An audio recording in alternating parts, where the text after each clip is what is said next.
Come and have a good look yourself. Traditional spices of the highest quality, made with pride and experience. You've got a deal. I can't thank you enough for always looking after my business. Believe me, I'm not making this up. Several Eremite mercenary groups are nearly in open conflict, but does the core of 30 care? And that's not all. Did you know that... Wow! Talk about hurly-burly! This place is busy! Guess that's only to be expected for the largest port in Sumeru. Maybe it's because of what Dia told us earlier, but Paimon can't seem to shake the feeling that there's also danger lurking in these crowds. Ooh. Let's get our bearings so we can start looking for leads. We know that whatever the Academia lost is related to the gods. But other than that, we don't have much else to go on. Osfun told us to try posing as Academia students while asking around. Paimon checked the Akasha on the way here, and the Academia doesn't seem to have any research facilities in Port Ormos. Paimon doesn't get it. Won't we look even more suspicious going around saying we're Academia students and asking about the stolen item?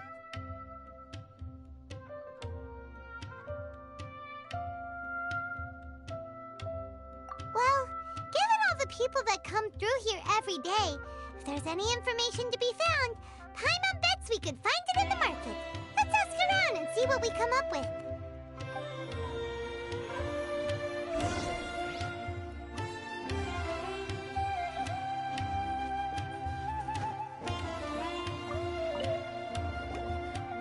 Welcome. Welcome.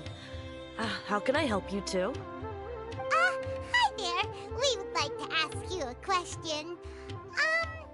Do students from the Academia ever come to Port Ormos? Of course. Especially around this time of year. Students from Sumeru City that are about to graduate often come to Port Ormos to cut loose a little. Many people often talk about how hard it is to get accepted into the Academia, let alone graduate. But those who finish their studies and go on to become full-time researchers at the Academia have it even harder. Sure, we may not be Sumeru City, but Port Ormos offers beautiful scenery and a stress-free environment. Some even say it's good luck to come to Port Ormos, so students and researchers come flocking here when things get to be too much at the Academia. You see over there? Those are students from the Academia. They've been looking worried and miserable ever since they got here a few days ago. If you ask me, the life of a merchant is better. So long as the Akasha teaches us what we need, then life is good. Those students seem to be discussing something. Let's see if we can listen in. It's no good. I've tried asking around, but I haven't been able to learn anything useful. Not to mention that a bunch of scary-looking Eremite mercenaries have been posted along the streets now. There's been a lot of fighting between the different Eremite factions in Port Ormos. If we choose to move on our own, then it would be wise to steer clear of them. Especially the group that's constantly shouting some stuff about the Scarlet King and some resurrection. I've even heard that the Citadel of Regzar is starting to get fed up with them. What was that group called again? Ein something or other? They're called Ein El Akhmar. Today, I heard that the thing we're after might be in their possession at the moment. Wait, come again? Don't you see? Many of the Eremites in Port Ormos deal with trading this kind of thing. They're usually pretty wary of outsiders, but not so with students of the Academia. It's because the kind of goods that students are looking for aren't the kind of goods that Eremites are after. As long as they know you're a student, then deals can be made. I've heard that Ein al-Hakmar likes to set up shop at the Jafar Tavern. Supposedly, if you're willing to part with 500,000 mora, they'll give you info on anything. Wait, did you say 500,000? If information alone costs that much, then how could we ever afford to buy what we're looking for? I guess we might as well give up on trying to graduate this way. I wouldn't worry too much. Our field of research is very niche. Who else could possibly be after that kind of shady knowledge? I bet it's practically worthless to anyone aside from us. Well, I guess that makes sense. Then the only thing left for us now is to find a way in. Why don't we all just pool our money together and pay for the information? Whoa! Did you hear that? A niche field of research and shady knowledge? It all sounds pretty suspicious to Paimon. Is knowledge something people just buy and sell like that? So, what's your plan?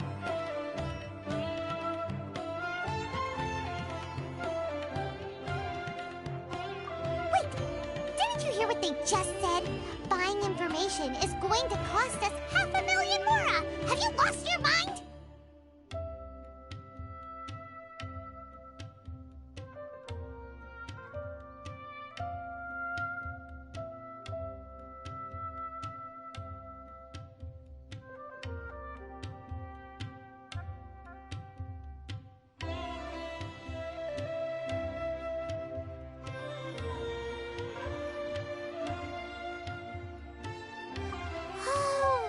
All right. Paimon never thought she'd agree to parting with that kind of mora. But if you know what you're doing, then we should give it a shot.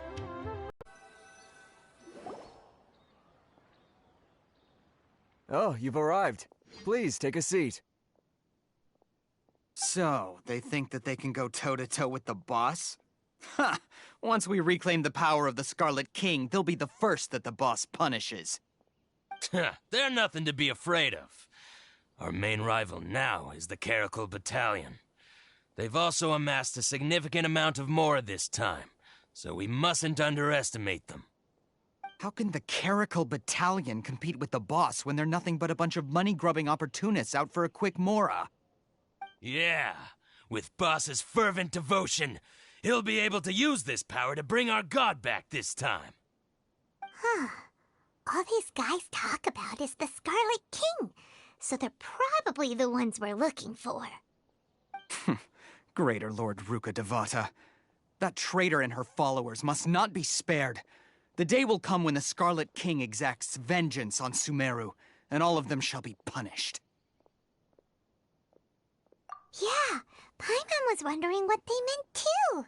We should ask about that if we get the chance later. Should I adjust the shipping's control? Here's what we've got. Feel free to look around.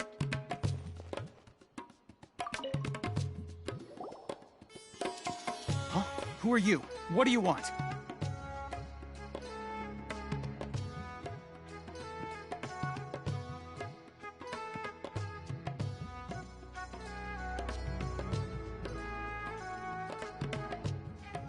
A student? What's a student from Sumeru City doing in Port Ormos? Ah, well, if it's info you want, you've come to the right place. The question is, can you afford it?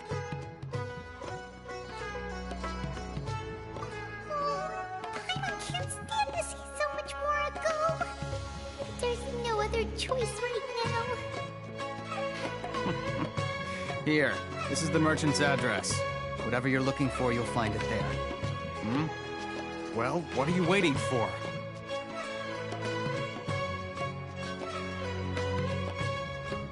Oh, that's right. We heard you mention the Scarlet King just now. We're actually interested to know more because we're, archaeology students. Fine. Since you've already handed over the mora, I guess I can throw in a little extra info. As you can see, members of Ain al-Ahmar are devout believers of the Scarlet King. Years ago, the Scarlet King founded the great desert nation that was our homeland. It was an advanced civilization, far beyond anything you'll see in present-day Sumeru. The Scarlet King was the rightful god of wisdom, but he was betrayed by a companion he trusted. She even stripped him of his title, God of Wisdom. So, you mean the traitor was... Greater Lord Ruka Devata, yes. That shameless wretch destroyed the Scarlet King's civilization, and our ancestors were forced to flee to this land where we were made to suffer the tyranny of our enemies. Furthermore, she conspired with the academia to cover up the truth of her actions, and create the merciful and benevolent facade for which she is now known. Ugh, just thinking about it sickens me. But the story doesn't end there, oh no. The Scarlet King isn't truly dead. The voice of the Oracle has been heard in the desert, prophesying his resurrection. Mark my words, our god shall return. And when that day comes, all followers of the traitor and all the desert dwellers who have forgotten their true god will suffer retribution together. If what I'm saying makes you shiver with fear, it might not be too late for you to become a believer of the Scarlet King.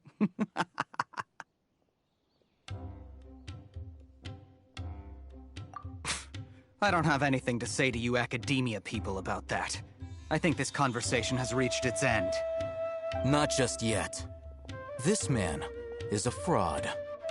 Huh? You again?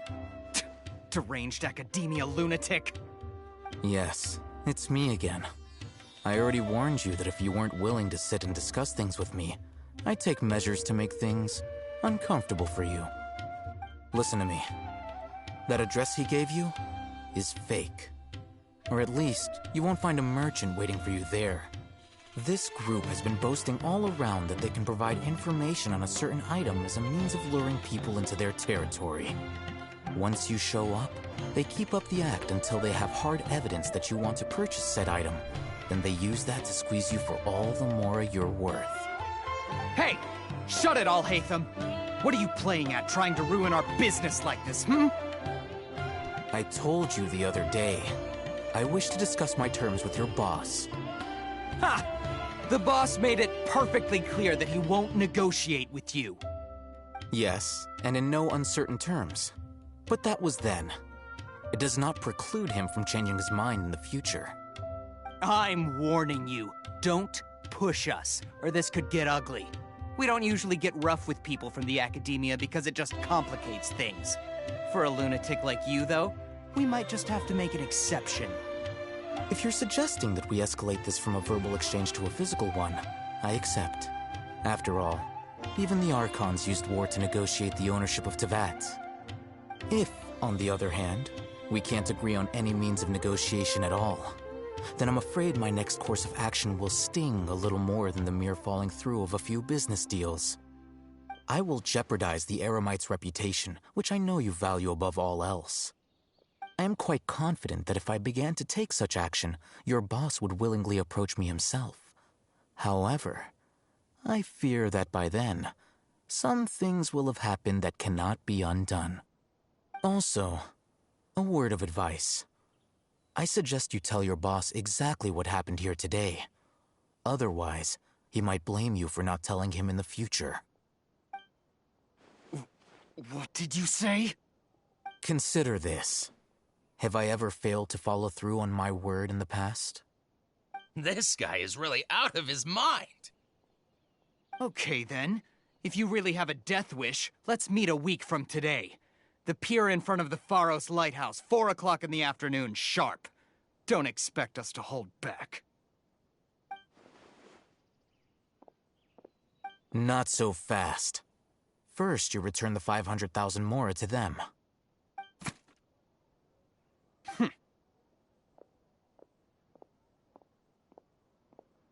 Please, I beg you, don't provoke them.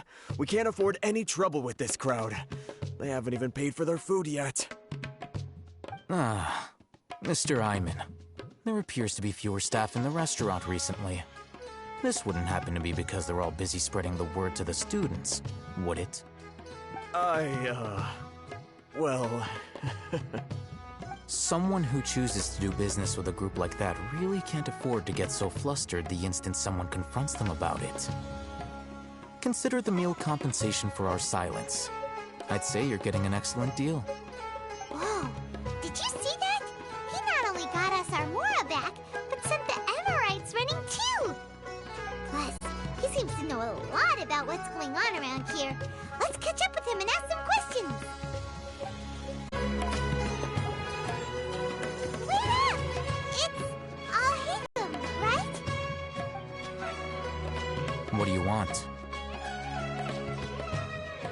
No need for thanks. My goal was to get to them, and you two gave me just the opportunity I needed. We're even. Oh, I advise you to keep your distance from them. Since they weren't able to make off with your Mora in the end, they might harass you again in the future. All right. Goodbye. Hold your horses! We still have something to ask you about!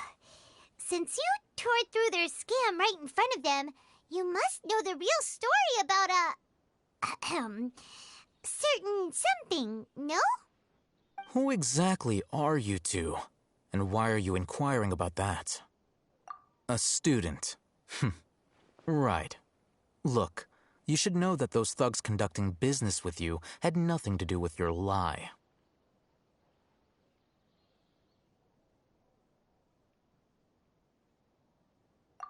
Huh? Oh, yeah! He's really strong! Weren't you saying something about a physical exchange? We can help with that. He doesn't even have a vision. Forget it. Maybe not, but he can still use elemental energy.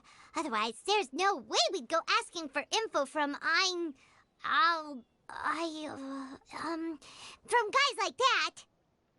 Those high-headed thugs are definitely gonna bring a lot of backup for your next meeting. Even if you don't go alone, you won't regret taking us with you.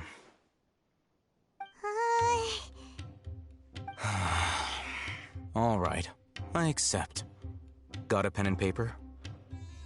If you're searching for someone who sells that kind of merchandise, I'll give you one of their addresses, and you can try your luck. We'll reconvene at the appointed time by the pier. It doesn't matter if you show up or not. So, since you were happy to give us this merchant's information, does that mean you can tell us exactly what we're after? You were willing to part with 500,000 Mora for something and you didn't even know what it was? Okay. Well, if you truly are as skilled as you claim, then you can beat the answer out of them when they become hostile. Look, if you've been making inquiries, then you have to know something by now. Tell me what you know so far, so I don't waste time repeating information. We know it's connected to the academia somehow, and that not only do the Eremites deal in it, but some students want to get a hold of it too. What else?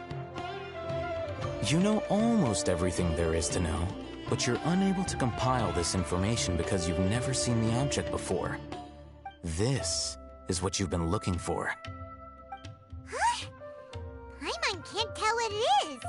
It looks like some kind of ornament. This is a knowledge capsule. To put it simply, it's a vessel that can store a fixed quantity of canned knowledge. It's like a miniature Akasha.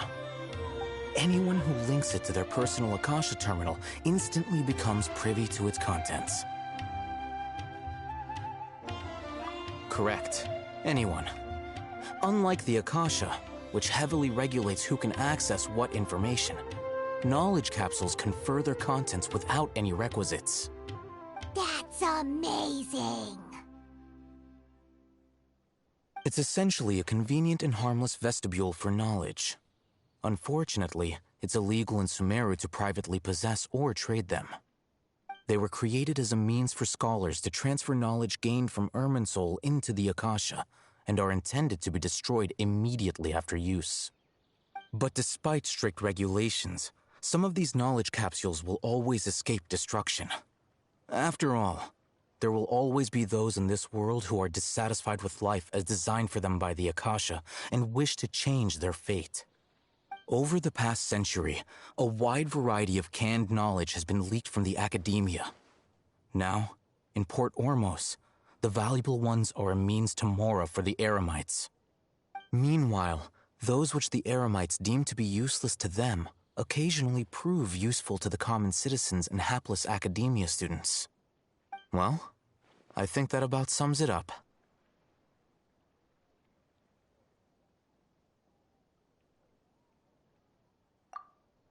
Oh, so that's your true objective.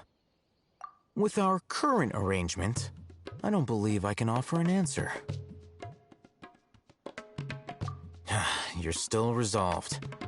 Fine. Let's talk somewhere with fewer people.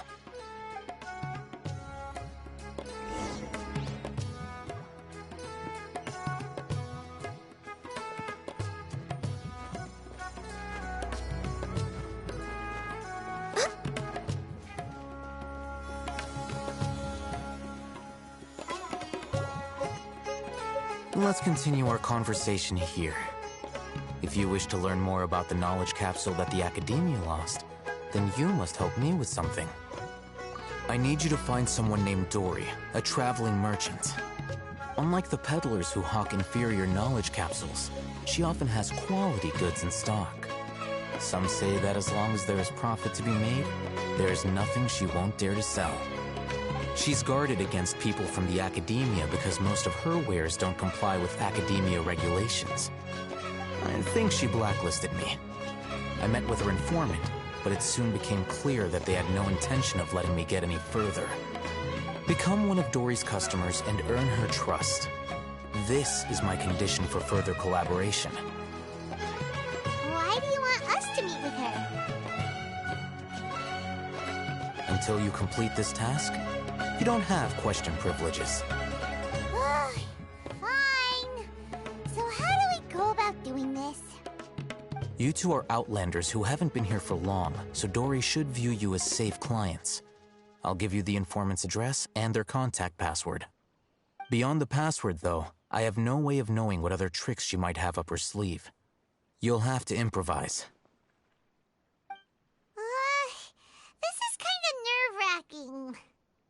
The true challenge begins after you meet her. She has a keen nose for Mora and a shrewd eye for wares, and she only likes customers who she deems to have good taste. I'll prepare some funds for you.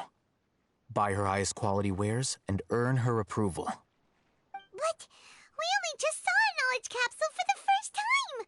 We don't know how to tell which ones are good and which ones are bad.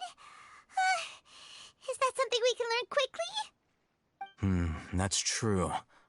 Have you two heard of elemental sight? Oh, that's a surprise. Guess I'll have to hold you in higher regard. Anyway, that ability should resolve your issue.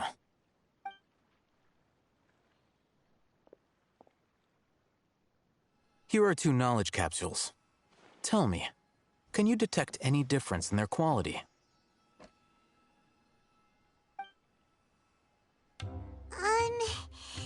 They look the same to Paimon. Try inspecting them with elemental sight. How'd it go?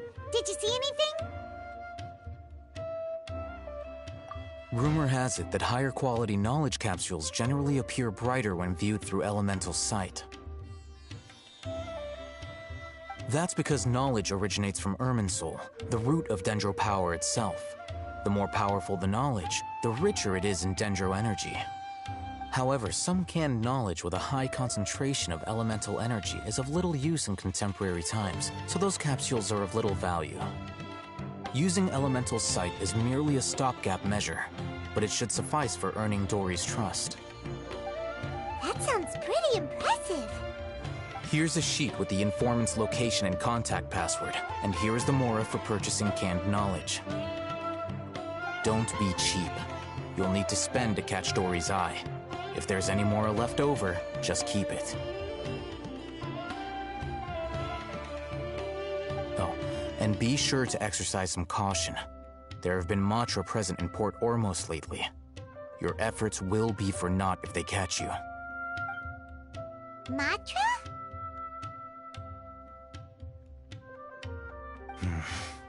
They belong to the Academia's regulatory body. They also handle cases of illegal canned knowledge transactions. Like I said, the Academia has banned both their trade and possession. The Matra are razor sharp. You're in for nothing good if they lock their sights onto you. If you two want to back out, now's the time. Okay, then we have a deal. If you succeed in your dealings with Dory, come find me at the Wikela Funduk. We'll have an open discussion then. Looking at what Alhaitham wrote, Dory's informant is a trader near Old Ormos. Let's follow instructions and try to get in contact with him.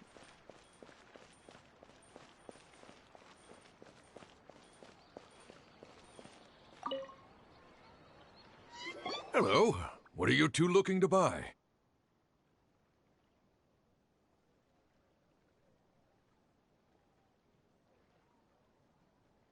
Wait, are you sure you're remembering that right?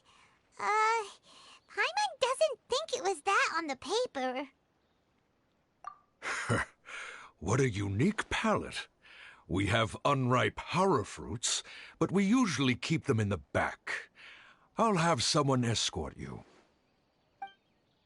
Following the paper got us past the first round. Ronak, these two want to buy unripe horror fruits. Show them to the warehouse. Got it. You two, please follow me. You two have a fascinating fashion sense. We haven't seen a customer wearing a Sumeru rose for quite some time. Hold on. Let me think. Sumeru rose means common merch. No, look again. We're obviously wearing mourning flowers. Ah, my mistake. I do apologize. Whew. That pop quiz sure was scary. The warehouse is up ahead. Please follow me.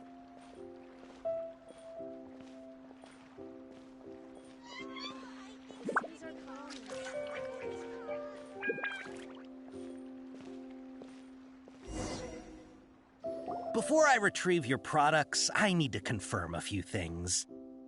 Please forgive me, but we may not have sufficient stock for you today. Earlier, many of our hara fruits were taken by mice.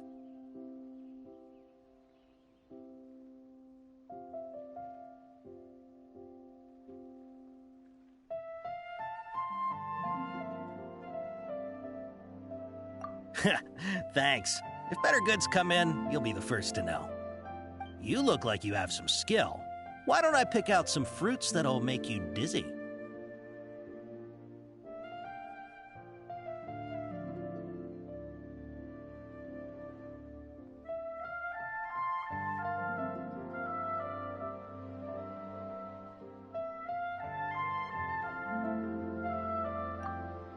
Yep, that's the right answer. But eating hara fruit that makes your head and ears ring sounds like a bad life decision. Would you like your hara fruits to be packaged in the Sumeru City or Port Ormos style?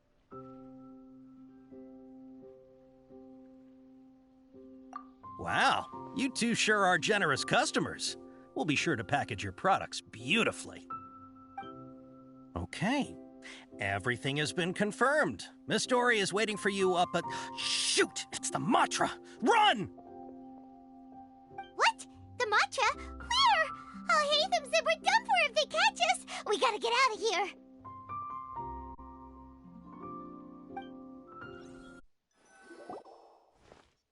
Here, over here. You can stop running now.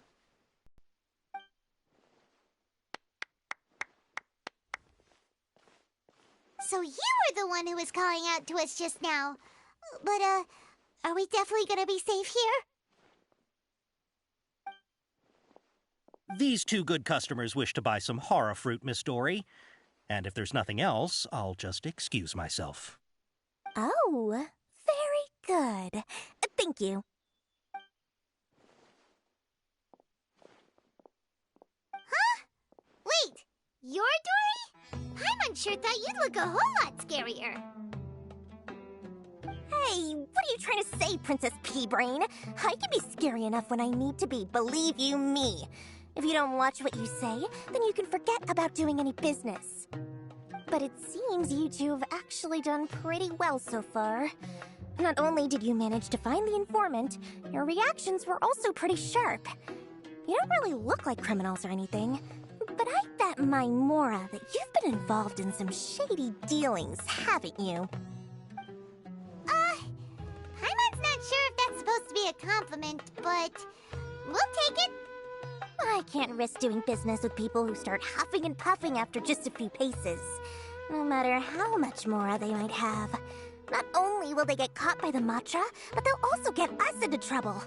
As decent folks trying to run an honest business. We don't need any of that.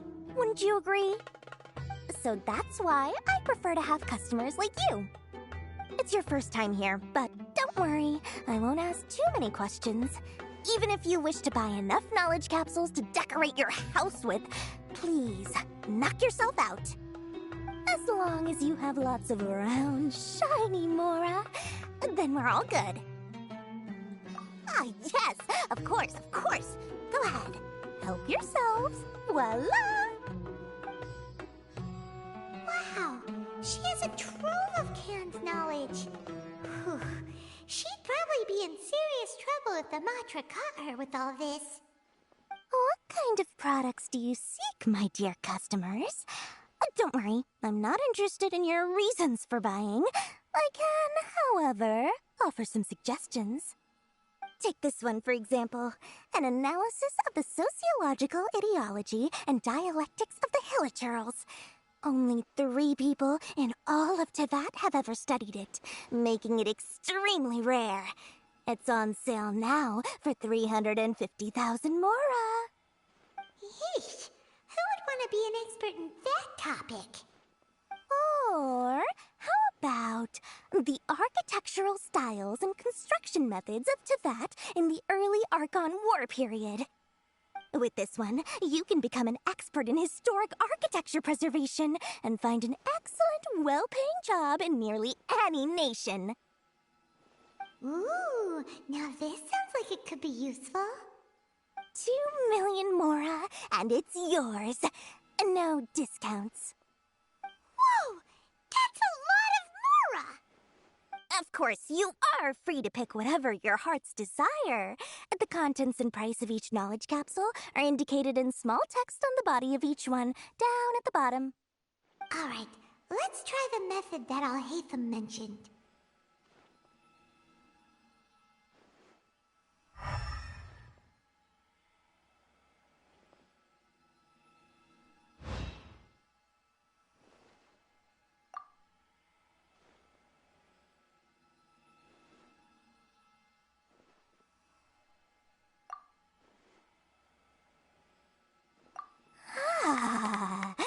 You've really got a good head on your shoulders, and quite the eye for quality.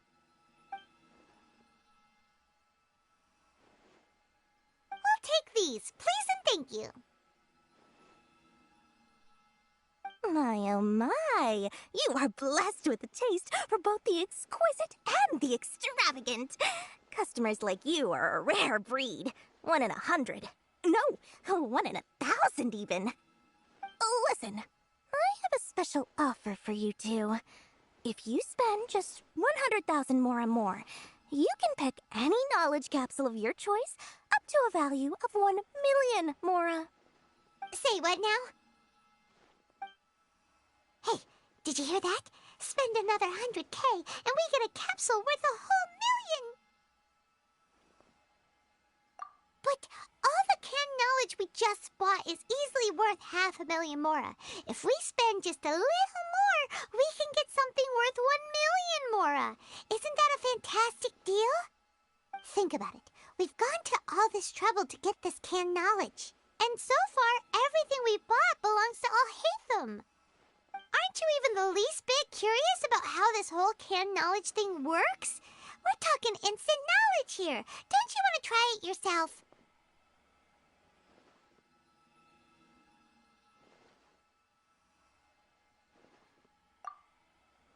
Come on, come on! We still have around 100,000 of Alhaitham's Mora left, so let's put it to good use by finding something useful for you. Ahem, you've got a deal, Dory. We'd like to spend an extra 100,000 Mora. Excellent! Then please, select from this fine collection of canned knowledge over here.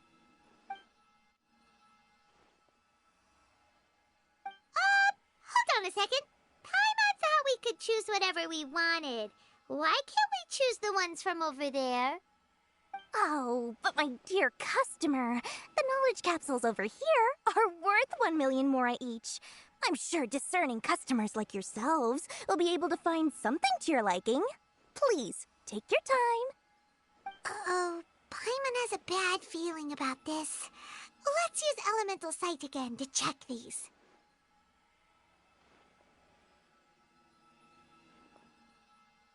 Huh? Why? Hey, we're getting a capsule worth 1,000,000 mora here. Don't be such a party pooper. Well, anyway, the mora's already been spent, so let's at least try to find something useful. Let Paimon take a look here. An introduction to traditional Sumeru brewing techniques, the art of growing spices, an overview of ancient runes. Oh, how about this one? Sword Fighting Techniques 8. Not sure we'd ever find volumes 1 through 7, but at least this knowledge should be useful, right? Let's go with this one. Dory, we'll take this one. All right, very good. I'm expecting some new goods in the next couple days, so be sure to check back again soon. Whether it's canned knowledge or anything else you need, bring your Mora to Dory and doors will open. Our dealings with Dory went smoothly enough. Let's head to Wakala Funduk and meet up with Alhaitham. Hopefully now he'll finally tell us about what the Academia... Ha, you two made it. And from the looks on your faces, you were successful. Whoa, there's so many people from the Academia here. Why would you pick this place as our meetup spot? Well, Wakela Funduk is under the Academia's control, so naturally the Academia has people working here. I came to Port Ormos under the pretense of conducting official business. You're a pretty daring guy. Relax. No one here is interested in anything we say, and the Matcha won't come here. Okay now, tell me how your encounter with Dory went.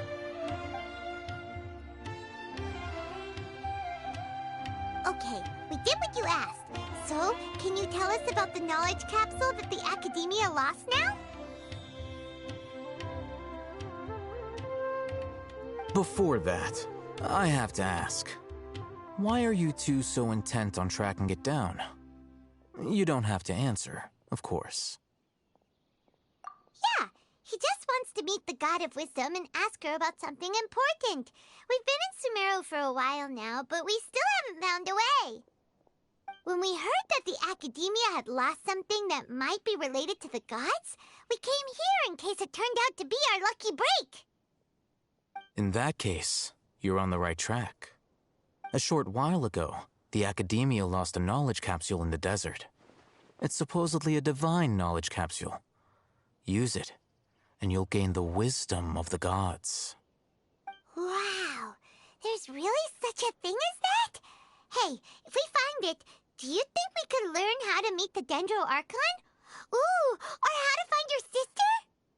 I highly doubt it has any mystical properties, but it does indeed exist. And it's right here, in Port Ormos. So, where exactly? That's what we need to find out next. I won't deny that. I am investigating because I'm curious as to what the divine knowledge capsule truly is. As you know, the Eremites in Port Ormos also have their eyes on it. It is an extremely precious item. The knowledge contained within may bring great power or wealth to whoever has it in their possession. Several brigades have been vying for ownership of it as of late, but there is still no victor. My personal finances and connections cannot compete with those of the Eremites. After attempting various methods, I finally managed to reach a tentative agreement with several brigades. I agreed to forego ownership of the divine knowledge capsule in exchange for the opportunity to study it. After all, there's no harm in understanding what it is. However, there are those who are less amenable to negotiation, such as those from Ain al-Ahmar. They adamantly believe that the divine knowledge capsule contains the Scarlet King's power, and that he will return to this world when they obtain it. They refuse to let anyone from the Academia tarnish their deity's soul. So you kept hounding them because they refused to cooperate with you? Yes. Ain al-Ahmar isn't exactly wealthy, but its members are determined to get that capsule by any means necessary. To that end, they've resorted to many methods more foul than fair in order to amass sufficient funds. So, I've been sabotaging their business to force them into negotiating with me. The Divine Knowledge Capsule should be up for a secret auction within the next few days. Each brigade will place their own bid, and the prize will be covertly given to the winner. To ensure the capsule's security and to evade the Matra's notice, the winning brigade will not publicly disclose their victory. Unless I know whose hands the Divine Knowledge Capsule ends up in, my agreements with them will fall through. Dory is the most reliable source of information, but that avenue was previously closed to me. With you on board now, the situation is different. In other words, you wanted us to befriend Dory so you could find out where the Divine Knowledge Capsule is. Yes, you can say that. But this arrangement harms none of us. The day after tomorrow, go back to Dory and try to purchase information on the Divine Knowledge Capsule's whereabouts. If she has no information, wait 2 days and approach her again. If I get the opportunity to study the Divine Knowledge Capsule, I will relay my findings to you. Will that suffice as compensation? Okay, then we'll meet up in 2 days. Alhaitham, before you go, we actually bought a knowledge capsule for ourselves, but we're not sure how to use it. You two want to try using a knowledge capsule? Sure, I can teach you. Doing so right under the Academia's nose is a bit problematic, though. What do you say we head to the outskirts of town?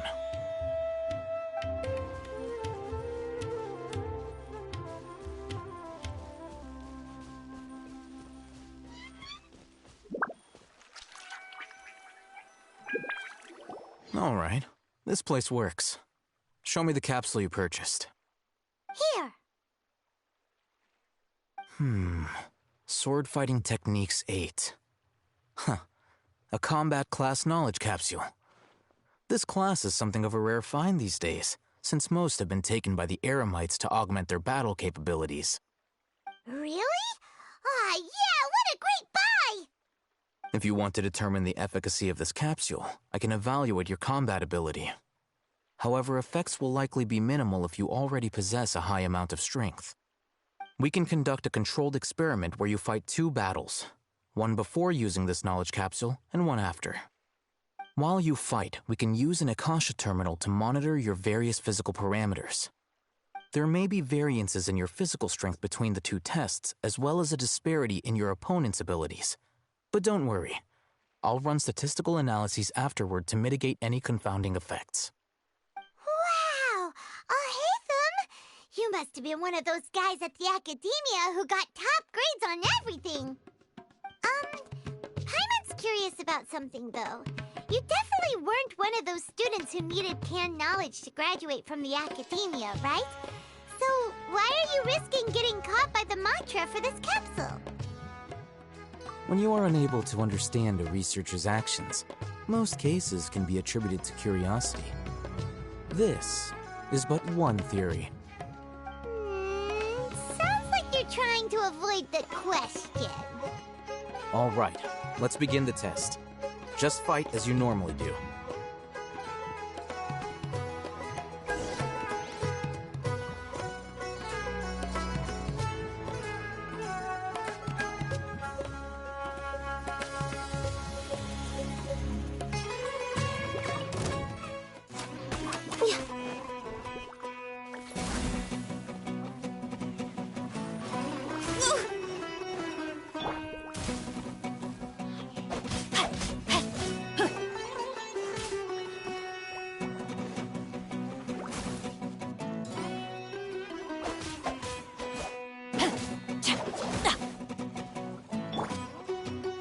Everybody stand back!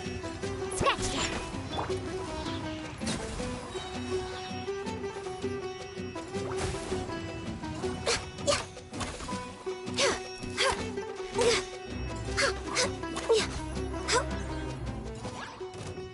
No touching!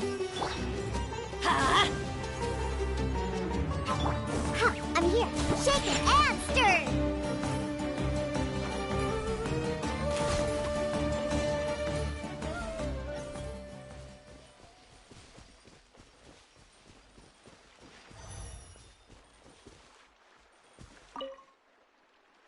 All right. I'll link your Akasha terminal to record data. The next step is to use this knowledge capsule. Hold it in your hand. I'll help you establish a connection with it so you can activate its power.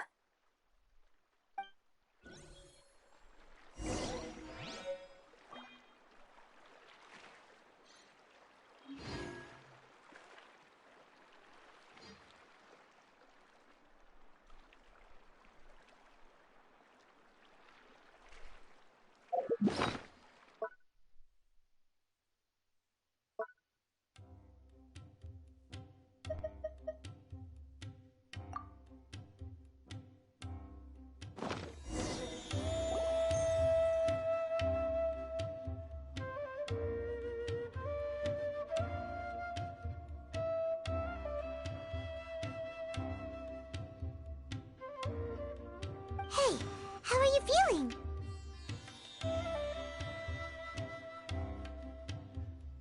You mean that it worked? All right. Time for round 2.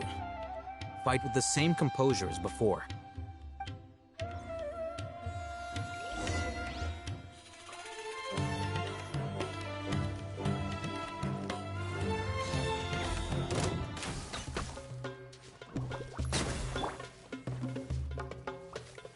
Think you can bully me?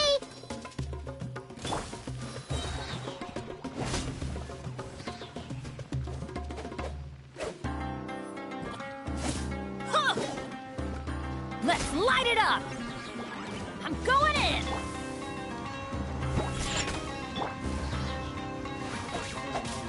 Huh? Born of ice and frost.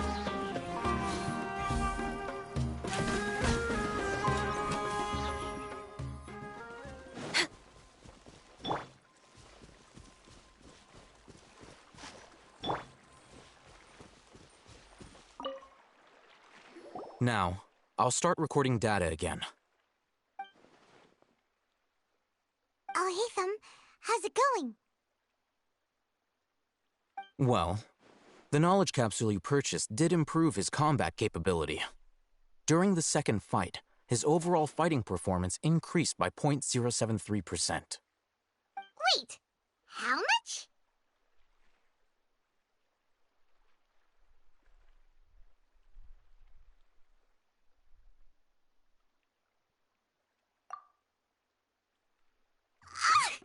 Dory's such a jerk! She totally scammed us! 1 million Mora? This thing isn't worth a tenth of that amount! Of course, this could be because he is so powerful that the capsule's contents were unable to produce a substantial increase. At the very least, this test allowed me to gain more insight into you two. Our deal seems increasingly worth my investment. I'm heading back to Akela Funduk. I await your response in 2 days' time.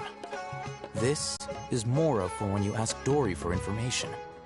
Pay her as much as she requests. Here, over here! Oh, welcome back, my loyal patrons. What can I do for you this time? You name it. Canned knowledge, supplies, or anything else you need. I'll find a way to get it. Where there's a waterfall of Mora, there's a way. Can you really get us anything we want? Anything at all? Aha! So it appears that canned knowledge alone is no longer sufficient for your opulent appetite. Then please oblige me. Tell me what you have in mind. Oh! I knew customers with pockets as deep as yours would undoubtedly crave something more profound than ordinary canned knowledge. But you know, that kind of information isn't going to be cheap. After all, I had to work really hard to weasel my way into the auction site. Not to mention that if anyone found out that I was the leaker, I would be in big, big trouble. But how can we be sure your information is accurate? Paimon's curious how you just happen to have this kind of info the moment we need it. Because to me, anything of value is what I consider to be my supply. Therefore, I must always be aware of what's hot on the market in order to secure more sales. As for the information's authenticity, well, You've no need to worry about that. I used a camera to take a picture of the transaction. That way, no one can dispute it. It's always a pleasure doing business with such sterling patrons. Now that you've paid in full, here's the scoop. The Divine Knowledge Capsule was purchased yesterday by a certain Misery, the leader of Ain el-Ahmar. Ain el-Ahmar? You mean the Eremites who worship the Scarlet King? Ah, so you're already familiar with them. The group has done everything in their power to obtain the Divine Knowledge Capsule. After all, they believe it contains the power of the Scarlet King. That Divine Knowledge Capsule is unlike any other canned knowledge I've seen before. It was glowing bright red. The capsule is clearly visible in the picture I took. You can look for yourself. Thanks for the info, Dory. Please, it's my pleasure. It's all thanks to discerning customers such as yourselves that my efforts yesterday were not in vain. Please, don't hesitate to contact me if you ever need anything else in the future. More effort, Dory, opens doors. Well, we figured out where the Divine Knowledge Capsule is. Turns out, it ended up in the hands of Ain el-Ahmar. Let's head back and talk to Alhaitham.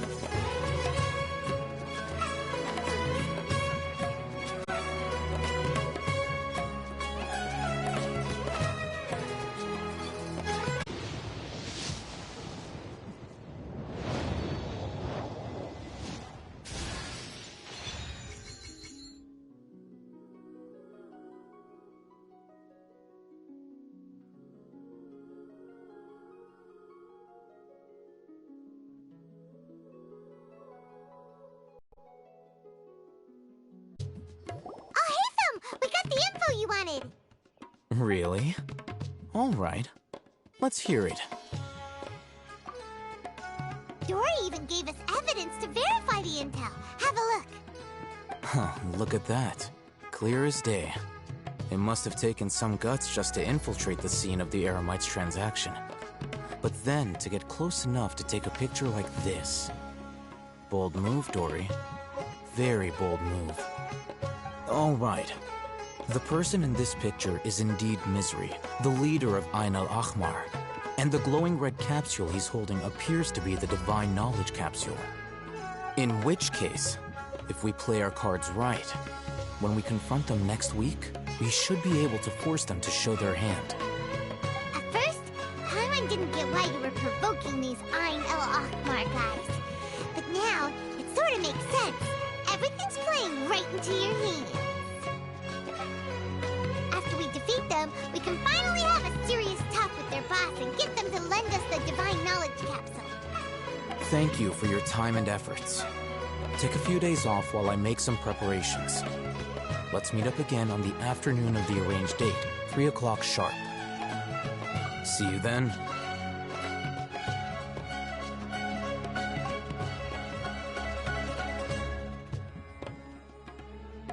Alhaitham sure is taking his time. Where could he be? Oh, there he is. Sorry to keep you waiting. Let's head to the pier in front of Pharos Lighthouse. Yep, let's go. I thought Sumeru would be different, but nope, everywhere's the same.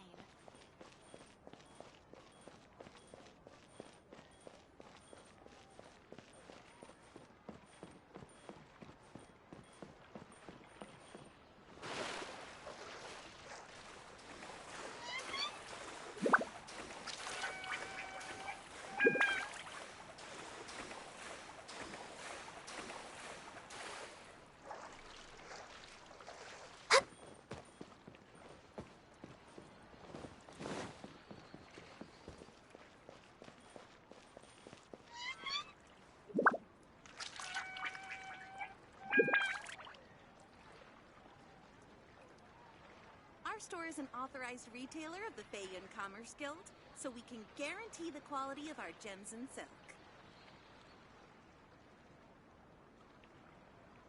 If you lie on the grass, you can feel the heartbeat of the world.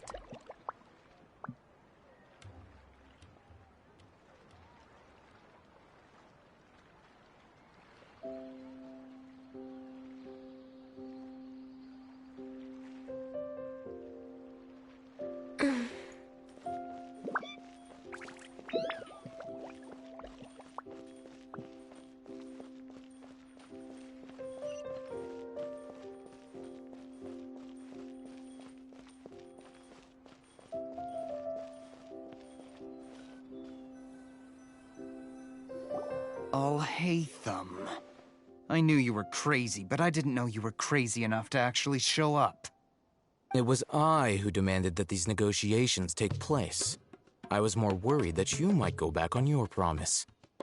But to your credit, it appears that you're sticking to your word. This is turning into quite an occasion. I also brought some backup. I assume you don't mind. Backup? Aren't you the brat from the restaurant the other day? You've come to support this lunatic because he helped you out? Fine, your funeral. I'm not going to mince my words. Once we're done with you, you'll be nothing more than fish food. Get 'em, boys!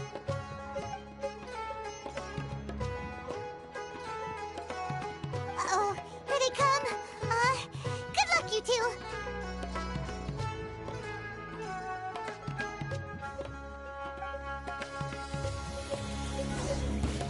That's close enough. Access denied.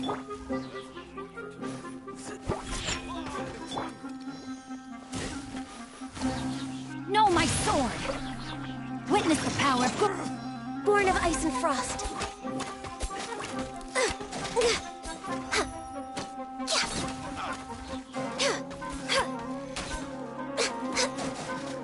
No touching.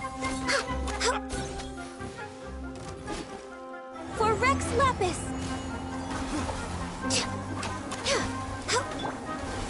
Everybody stand back!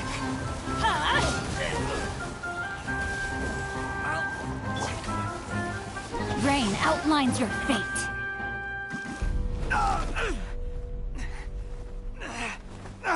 Academia scum!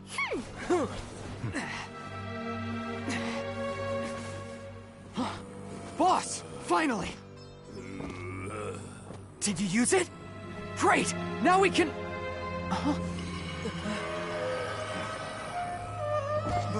Boss?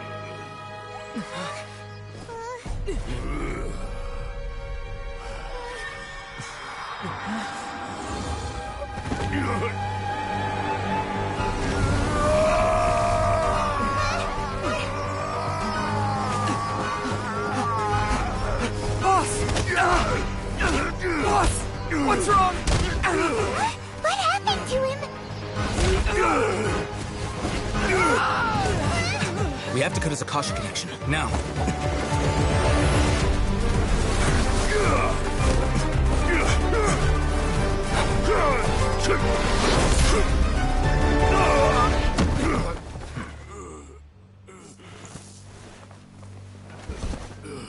Target acquired. Arrest him!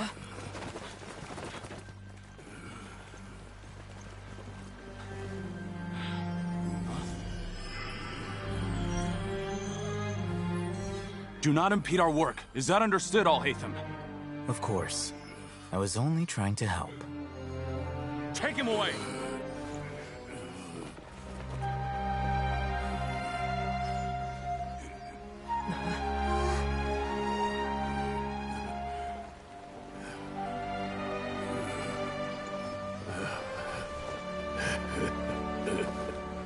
World, forget me.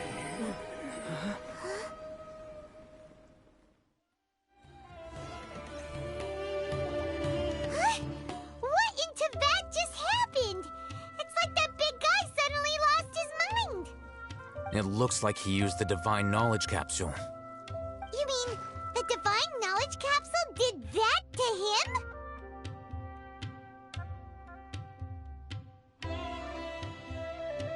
Oh, yeah. You mean how some researchers go insane after getting knowledge from Irminsul? I've heard of numerous incidents of researchers in Satyavada life going insane. The state that man is now in suggests that this is a similar situation. This Divine Knowledge Capsule does appear to be linked to the gods, but beyond that, it doesn't seem anything like the rumors suggest. Possessing it doesn't grant you divine wisdom or power. Did you hear what he said? World, forget me. What could that possibly mean?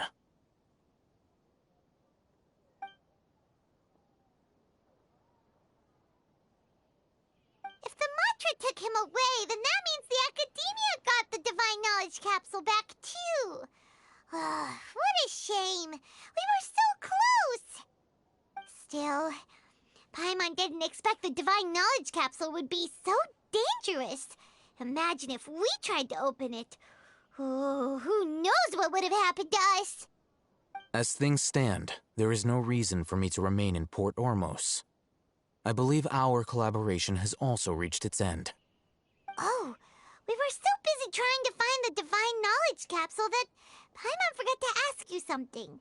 Since you're a member of the Academia, do you have any idea how we can go about meeting Lesser Lord Kusanali? Truthfully, I don't. Lesser Lord Kusanali appears to exist outside of Sumeru's entire administration. Most of the time, you wouldn't know she exists at all. Moreover, since the Academia possesses the Akasha, a symbol of our deity's wisdom, scholars have no reason to desire to make contact with the deity herself anyway.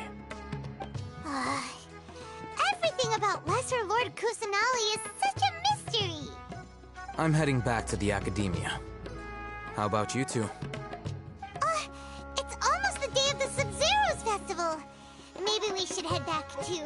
We've been rushed off our feet over the past few days, so maybe a little rest and relaxation will do us good.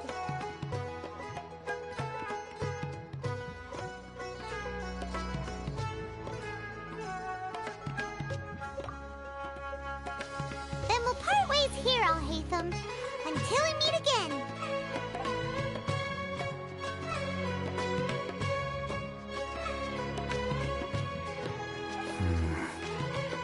Now, do I deal with this thing first? Or should I produce the report that the higher-ups require?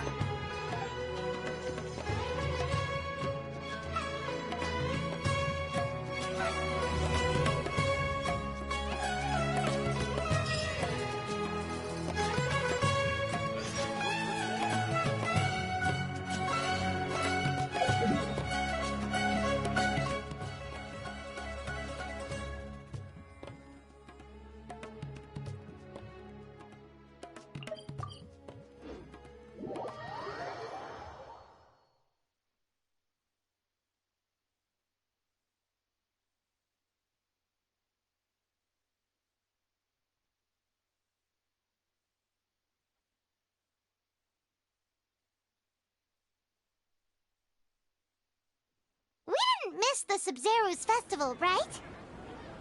Let's hurry and find Dunyarzad.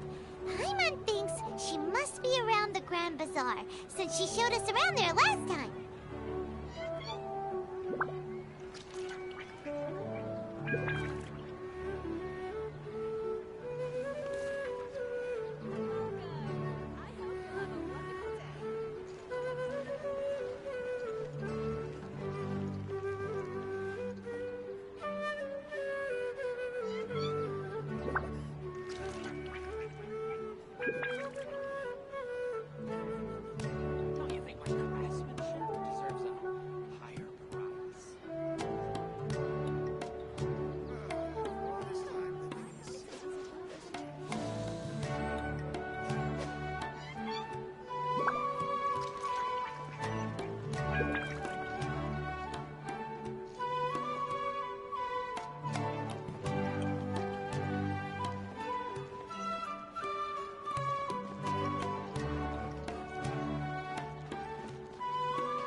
Just as promised, Traveler and Paimon.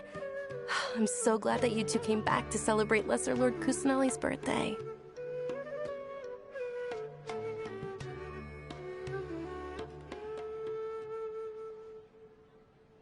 Indeed. The festival's tomorrow. We've been preparing for so long that I can't help but feel a little nervous. There's no need to be nervous. Paimon's sure that Lesser Lord Kusanali will feel everyone's gratitude. Thanks, Paimon. I hope that everyone who comes to the festival will also have a good time. Speaking of which, did you manage to make your way to Port Ormos? Discover anything over there?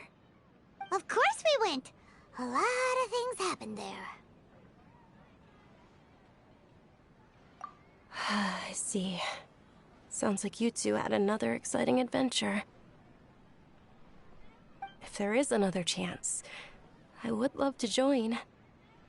My lady, if you went to Port Ormos in your current state, we'd both be in for a lifetime of trouble. Dia! You were eavesdropping! It's called covert protection. Keeping an ear out for what's going on around my employer is part of the job. It's all right, Dia. I merely said I would like to go. I know better than to think my body could handle it. The festival's tomorrow. I've been doing nothing but causing trouble for you. So Dia, please take some time to relax. I'll be fine. Even when you put it that way, it still doesn't feel right. Don't worry, my guardian knight. Okay, fine, but only tonight. Tomorrow's a big day, and many no-good scumbags are gonna try to take advantage of that.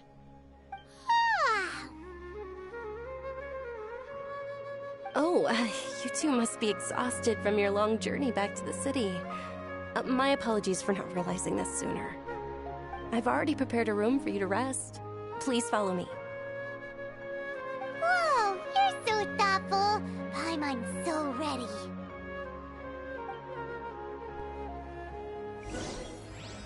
I've got great food and great drinks that everyone can enjoy.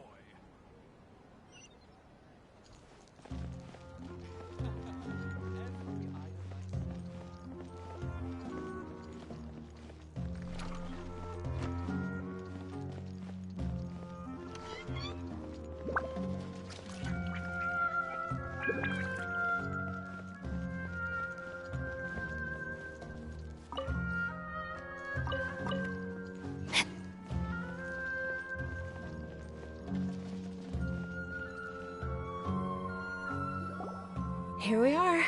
It's also fairly close to where I've been staying. It looks really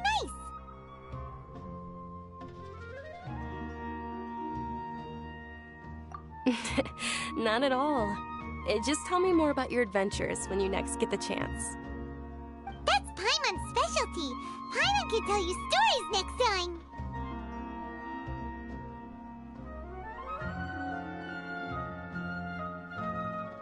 Oh, if you don't mind, how about we all walk around together tomorrow? All of my friends will be working the festival, and Dia is still insisting on her covert protection. Yeah, it'll be pretty hard to relax and enjoy the festival if Dia's constantly hovering over you, right?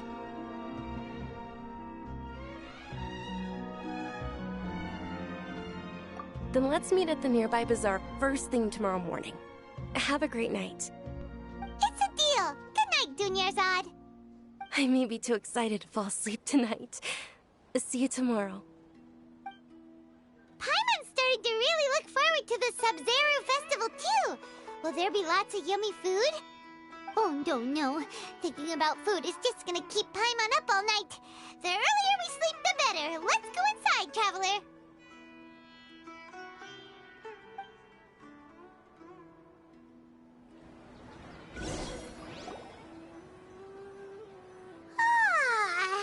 Did we oversleep? We should go meet Dunyarzad right away!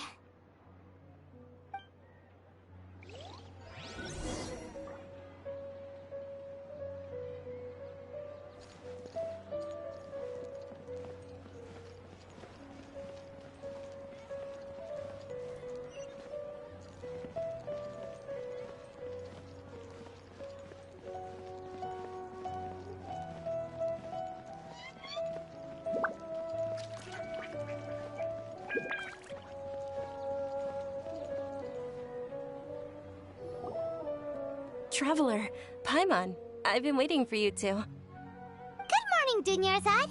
We must have overslept a little bit. Not at all. I arrived early. Today is finally here.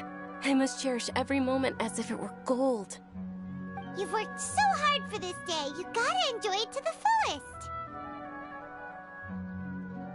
fullest. You know it. It's just that, as expected, I had some trouble falling asleep last night. I'm hoping my body won't be too much of an issue today. Well, shall we? Let's start with the stalls over there. Many vendors came out of the blue to support the event, and they insisted on covering costs themselves. Let's go give them some business. They paid for everything out of pocket? Oh, sounds like they're not in this just for the Mora. They all said that contributing to a lively festival atmosphere is more important than money. Especially since we don't often get to celebrate Lesser Lord Kusanali's birthday.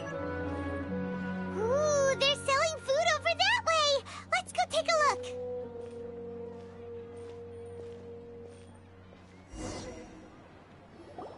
This is a stall offering foods from the Haft Mewa feast. Oh, you could tell straight away. I thought most people nowadays wouldn't know. Mushrooms, flowers, and all kind of fruit? It's all vegetarian stuff. Oh, Paimon's a little disappointed.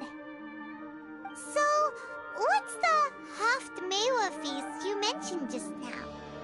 It's another Sub-Zero's festival tradition. People used to set their tables with 7 different foods. Generally speaking, the most common selections were foods like Rukushifa mushrooms, lunar lotuses, Sumera roses, sunsetias, kapulatas, hara fruits, and zaytun peaches. So, the Sub-Zero festival is a vegetarian holiday?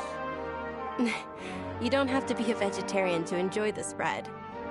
We just use the 7 foods to symbolize the 7 virtues of the Dendro Archon. Wait, but if that's the case, if Sumero uses vegetarian food to represent the Dendro Archon, then wouldn't the Pyro Archon's festival be full of food like roasted fowl, juicy meatballs, grilled steak? Oh, Traveler, we have to go to Natlan as soon as possible! I hope your wish comes true one day, Paimon. Thanks! Alright, how about we also check out some of these other stalls?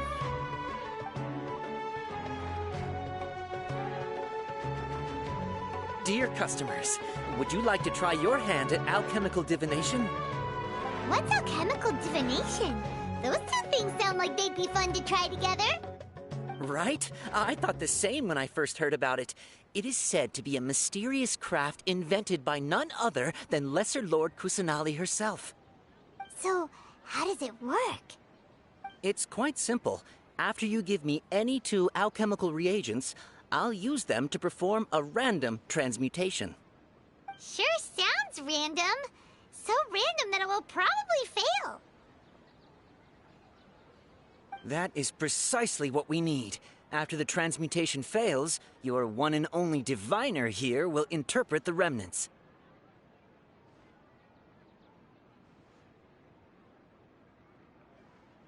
Well, according to Lesser Lord Kusanali, everything is interconnected, and all that occurs can be traced back to fate. You could say this is a pearl of old wisdom. Why does everything sound so much more credible when Dunyarzad says it? Are you guys working together? So that's the true wisdom behind it. This young lady sure knows her stuff. So, how about it? Want to give it a try?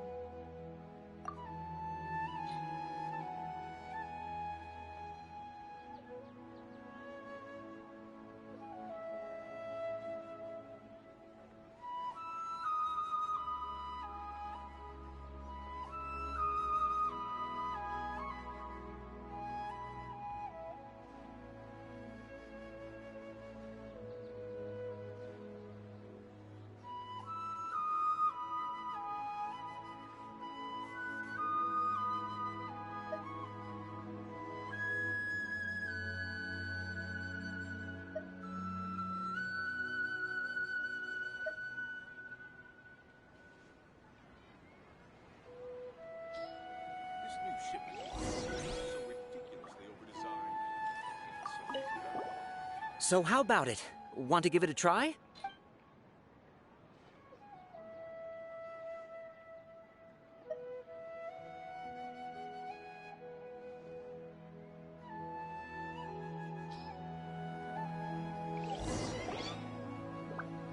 Okay, one moment. It's the moon. Paimon wants to take a look too! Is it? It looks more like a pie that Paimon bit into. Generally speaking, the moon signifies... It means... Wait a moment. Is he really looking it up in a book? Oh, I remember now. It means illusions and lies. Illusions and lies? That sounds rather ominous. Yes, but this book says that if you trust your intuition and overcome your fears, the sun will surely rise. He's not even trying to hide his book anymore. Naturally, fate will only ever show you the beginning of a journey. It is up to you to forge your own ending. Oh, thank you so much. I'll keep that in mind. Oh, it's nothing. I'm just learning as I go. Guess that was still pretty interesting. Okay, on to the next stall. They say the Sub-Zerus festival was very lively a long, long time ago. Large flower carriages used to parade through the city. As they headed towards Port Ormos, people would throw flowers, candy, and liquor all along the way. Dunyarzad's eyes are sparkling right now. I wish I could have seen that spectacle. But if you ask me, I'm sure Nilu's dance of Sub-Zerus would be just as impressive.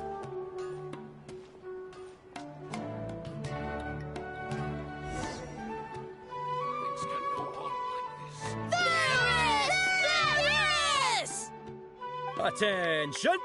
Soldiers, fall into formation if you want any Yalda candies.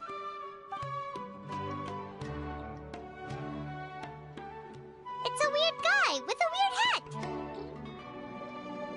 Hey, it's Dunyarzad! Wow! Miss Dunyarzad, the children love you even more than the Yalda candies. In the few short days it took to prepare for the Sub-Zerus festival, the children have all grown very fond of you. The Hallowed Knight of Flowers. It's an honor that you know my name.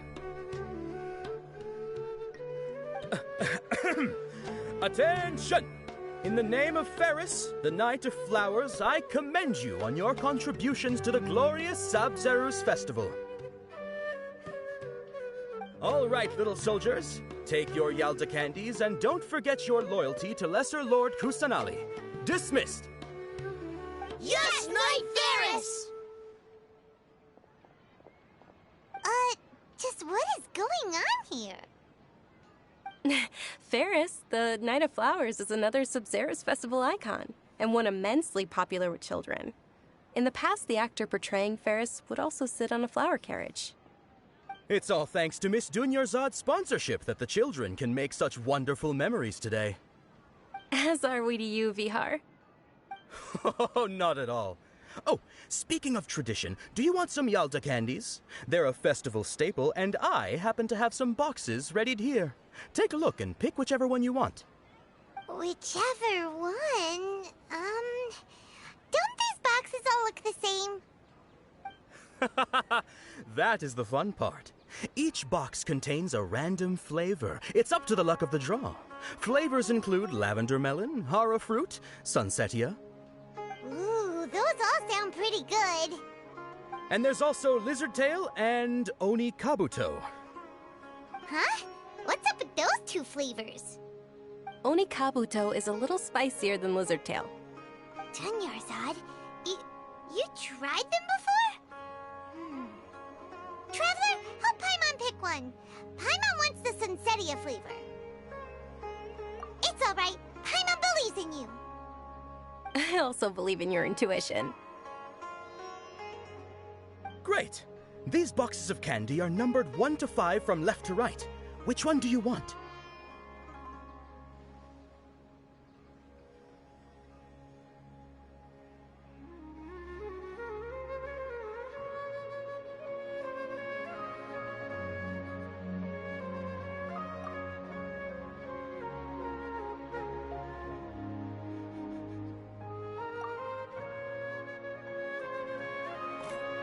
Excellent work. That is indeed Sunsetia. Paimon bet you survived so many epic battles because you had incredible luck, and Paimon was right. Attention! Here's your Sunsetia-flavored candy. Thanks a lot, Knight of Candies. It's Night of Flowers, not Night of Candies. Paimon really wilted the carriageless Knight of Flowers. They all basically sound the same. We got our candy, so let's keep going. Oh, actually, I just remembered that I left something behind. Since you're here, can you come with me to get it?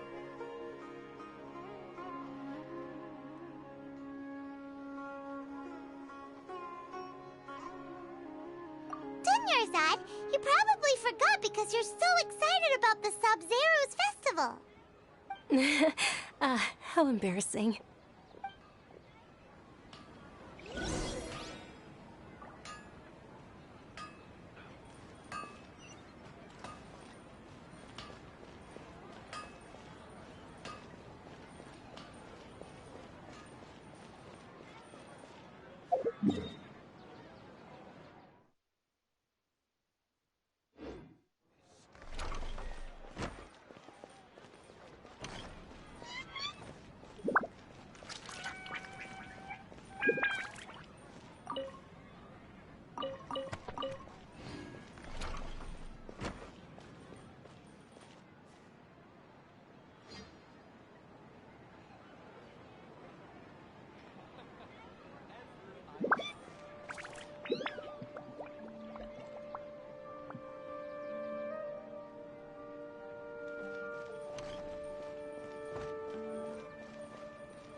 Should we really be off work this early? There is still a lot left to do.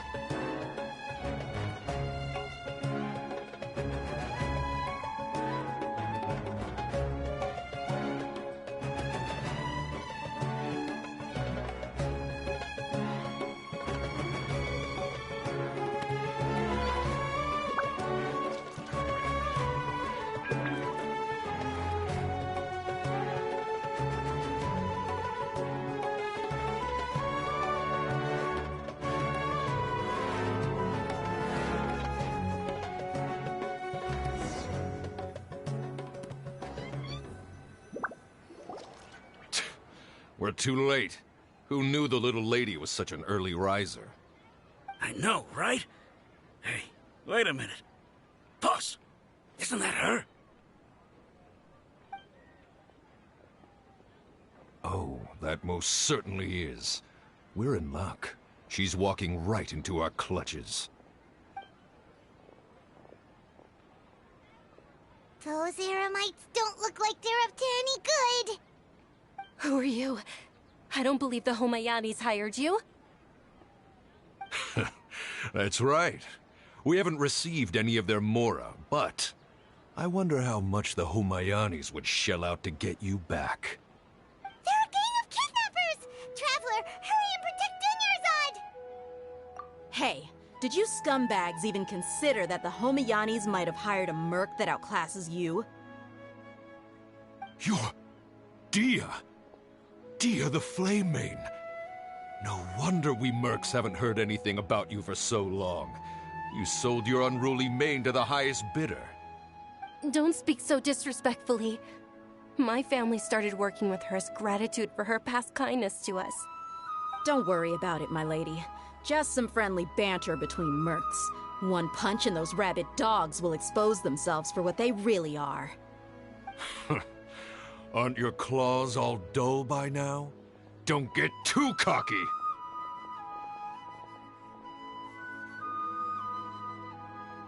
Traveler, take Miss Dunyarzad to a safe location. No! We're gonna stay and help! There's too many of them! You're right. Alright, fine! Please be careful, Dia. Don't waste your time worrying about me.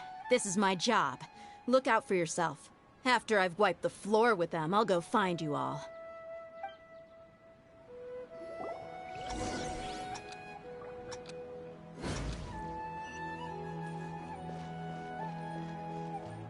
We're way behind schedule.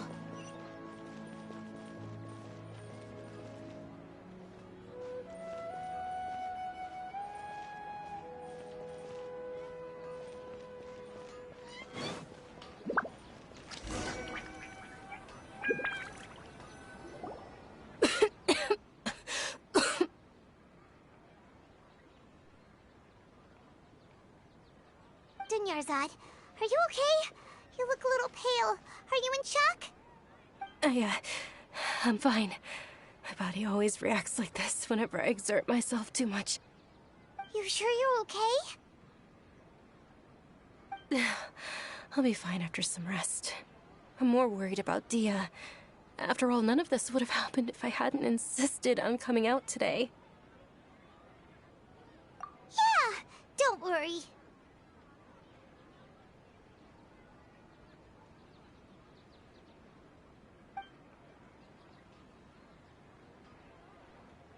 My lady, Traveler, found ya. Dia! You took care of them so fast! Any more of them? Or rather, did anyone follow you? Dia, your arm! Oh, this? I'm fine. It's just a scratch. Normally, they wouldn't have been able to land a hit on me at all, but I'm still getting used to this new greatsword. Please, let me take a closer look. Come on, it's nothing. Us mercs aren't as fragile as you think. Hold on, you said something about a new greatsword. What happened to the one you were using before? About that. Well, I sold it, because I was low on Mora. Stuff like this happens every now and then. It can't be. The anonymous donation that was used for the venue's final round of preparations?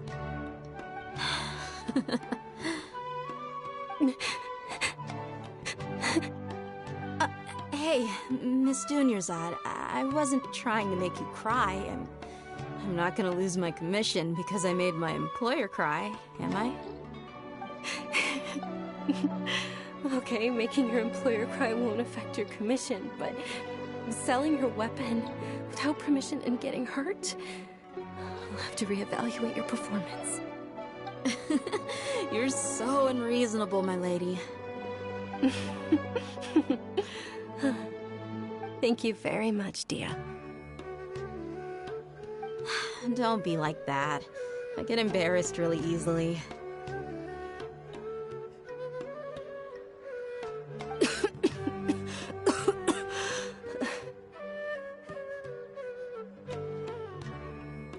Are you feeling unwell again, Dunyarzad?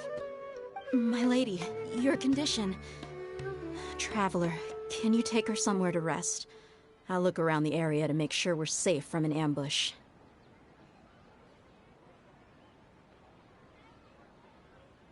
Truly, I'm sorry for the trouble, everyone.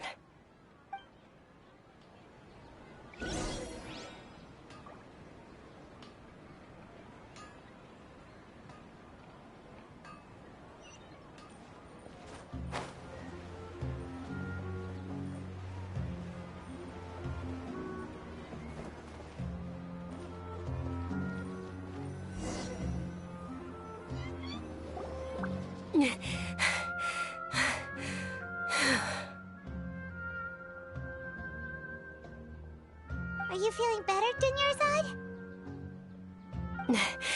Yes, much better. Just give me a few moments and I'll be good to go.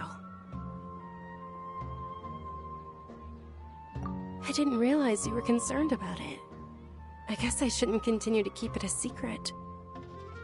I was actually born with Elazar. It's terminal now. Can't believe it's Elazar! Oh, you've already heard of Elazar. In that case, you probably know about its severity. Sumeru's current medical advancements still haven't been able to find a cure. The disease's progression can only be delayed through environmental therapy. Dunyarzad. There's no need to be sad. I've always lived with Elazar, and I came to terms with it a long time ago. Compared to the simple fact that I'm afflicted with this, its effects on my life have been much more painful. I know that my family loves me dearly. They've done all they can to provide the best environment for me, so that I can live for that much longer. However, I know I will one day succumb to this. Did you know? Before I ran away from home this time, the world outside of my home didn't even know that I existed. Since I was a child, all I could do was sit on my bed and stare at everything outside of my window. I'm sure my family's worried and disappointed in me for running away, but I just didn't want to have any regrets. I wanted to meet other people. To me, there's nothing more beautiful than being able to meet and speak with others. Not to mention the incredible time spent preparing for the festival, the joy on everyone's faces here, and all the support I've received from friends like Dia. This way, when my final day does arrive, it will be less sorrowful. At the very least, many people will remember that I once existed in this world, right?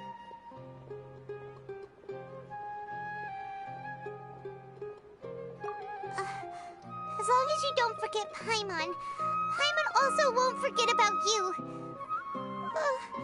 No, even if you forget Paimon, Paimon will still remember you.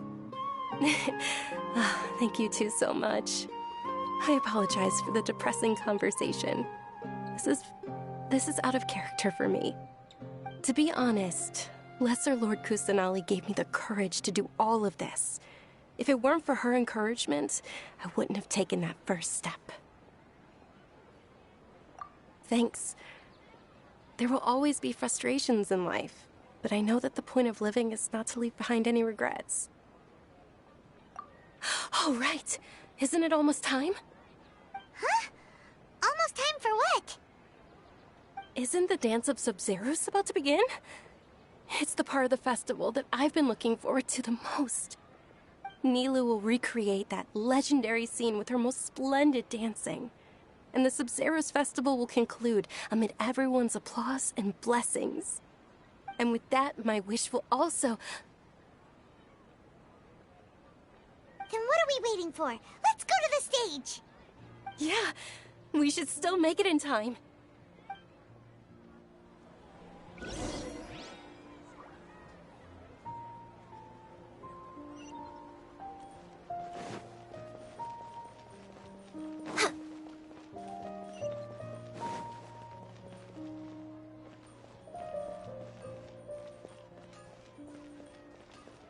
Next on the agenda...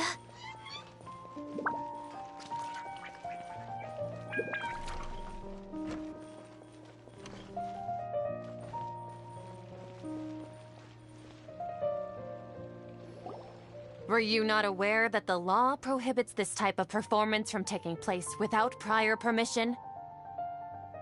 Over there! Someone's yelling at Nilou! I think I just saw the Academia's Grand Sage. Why is he here in person? But the Dance of Sub-Zeros is one of the key parts of the Sub-Zeros Festival. If we can't perform it... The Sub-Zeros Festival. The law also prohibits the private hosting of large-scale religious festivals. Only the Academia can host such an event. If you continue to resist, we will have to order an investigation into every single event organizer. The Grand Sage has already granted you much leniency. I advise that you exercise tact. How did things turn out like this? The Academia was originally responsible for the Sub-Zeros Festival, but they failed this responsibility for many years. I need to speak with them. This is a hard pill to swallow, but you're right. Things would only get worse. Art, dance. Aren't you ashamed of pursuing such frivolous and meaningless activities in this land of knowledge and reason? Our Archon created the utopia that is Sumeru City for all scholars who sought validity, verity, and truth, while people like you wish to defile it. No. I believe that our Archon never rejected the arts. Even the goddess of flowers dedicated a dance to her. With your lack of intellectual credentials, I do not believe you are qualified to debate with me. What you should be doing is finding workers to tear down this ridiculous eyesore.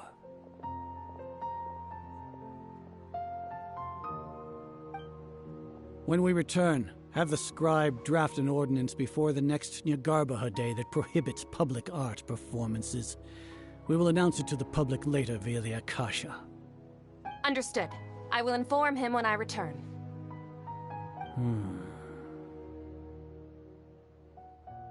The Sub-Zeru's Festival. Go celebrate the birth of that god to your heart's content. Nilou, are you okay? Oh, Dunyarzad. You all saw that just now? The Grand Sage ordered us to stop the performance. Yeah. Let's go somewhere the Academia can't find us and perform there. But how do we let everyone know? And what about the atmosphere on the stage? Or we could get people to block them off so they can't interrupt the performance. No. They just threatened to investigate the organizers. If we were caught... Nilou, it's all right. Don't worry about it. But you've been looking forward to the Dance of Sub-Zero so much, and I know how important this festival is to you. I don't want you to have any regrets. It's okay.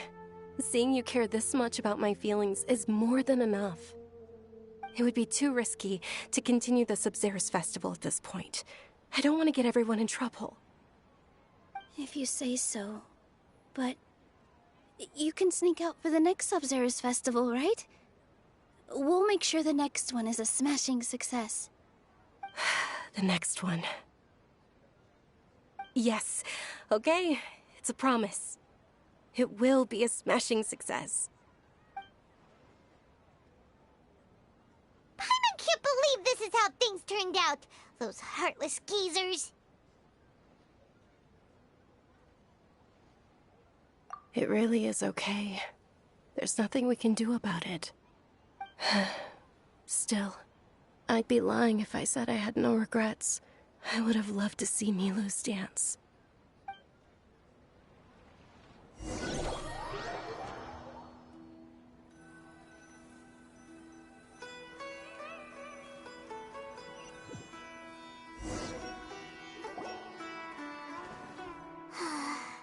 A lot happened today.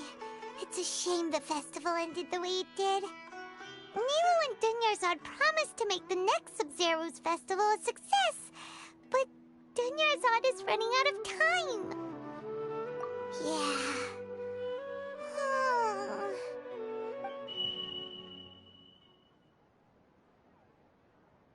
All connections have been secured to construct the most stable framework possible. The project has entered its most critical phase. Power has begun to flow from...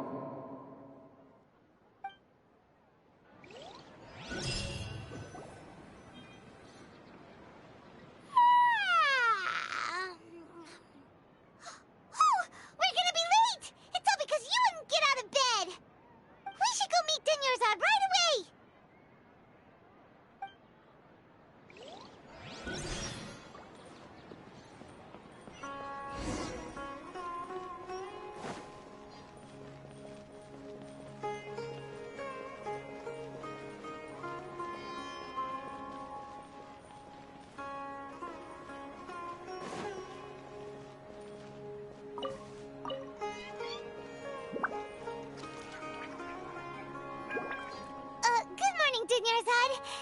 sorry we're late.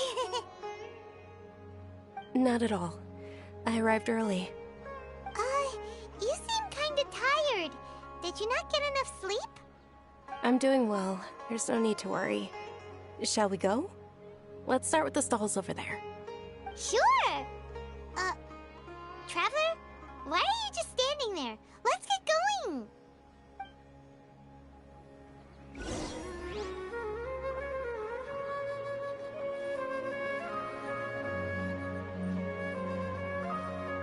Ooh, they're selling food over that way! Let's go take a look!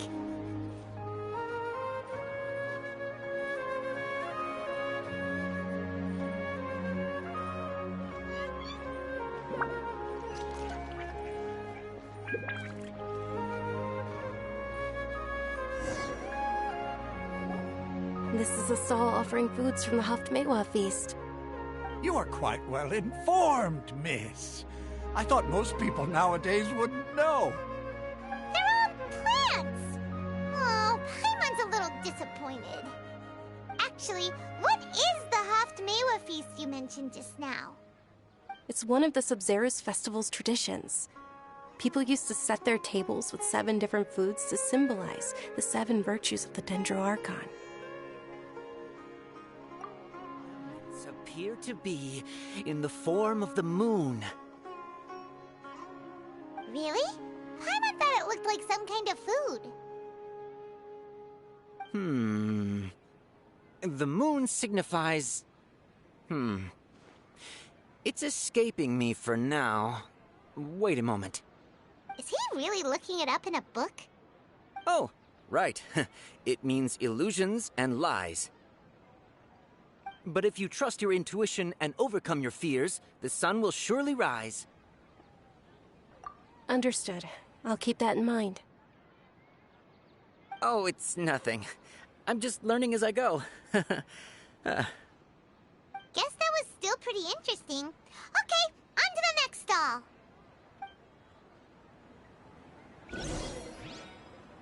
So, where to next?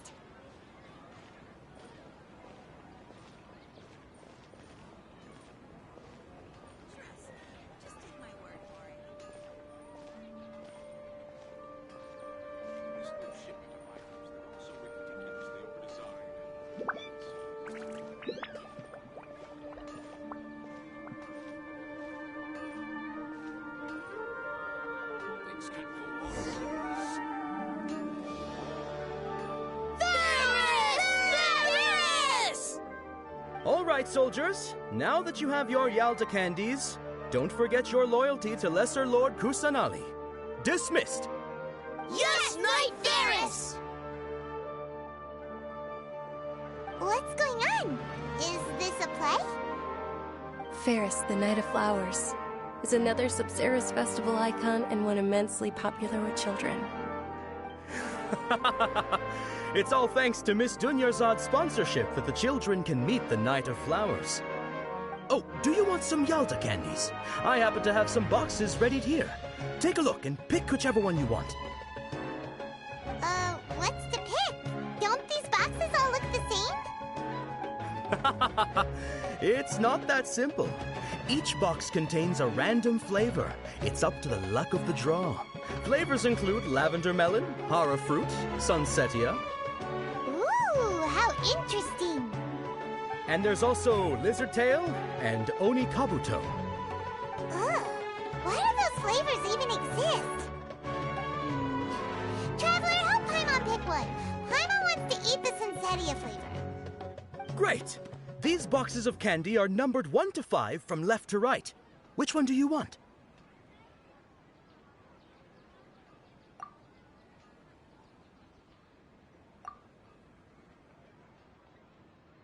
Ah, excellently chosen. Number 4 is indeed sunsetia. Paimon bet you had incredible luck, and Paimon was right.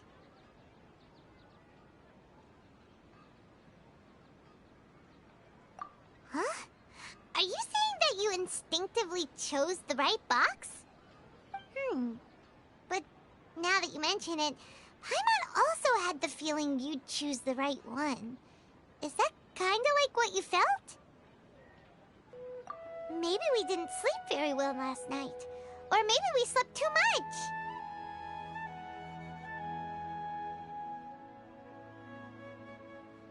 Oh, sure. Huh? Where are you going?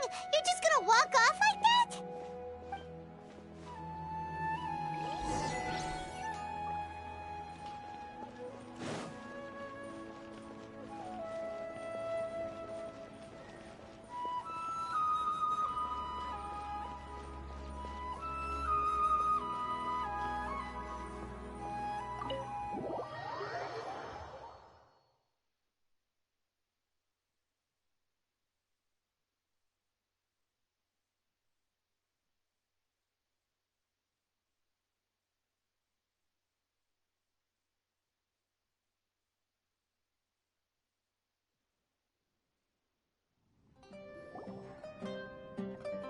A feeling of deja vu? Oh, Paimon knows what that is. It's when you feel like you've already experienced whatever is going on.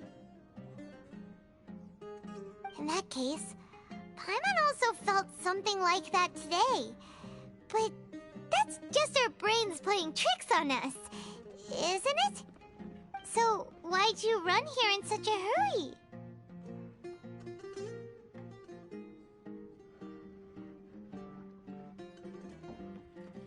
So that's it!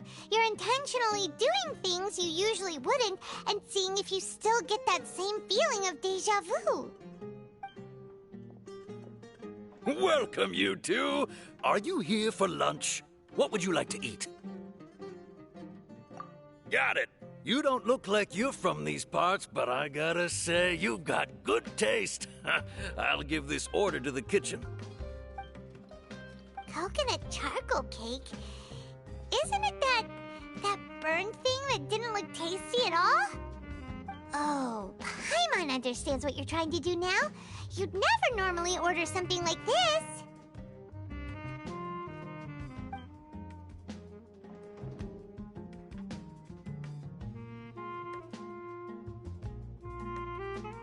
That thing?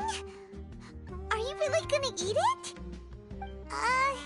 Isn't this going a bit too far?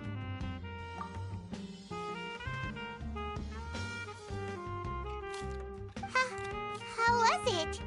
The look on your face is telling Paimon that it tasted awful. Then, you mean... That's impossible! We were just talking about how gross it looked! So, would this be a case of taste bud deja vu? Paimon also gets the impression that we've been here many times, even though we aren't regulars. How about we go out again and try something else?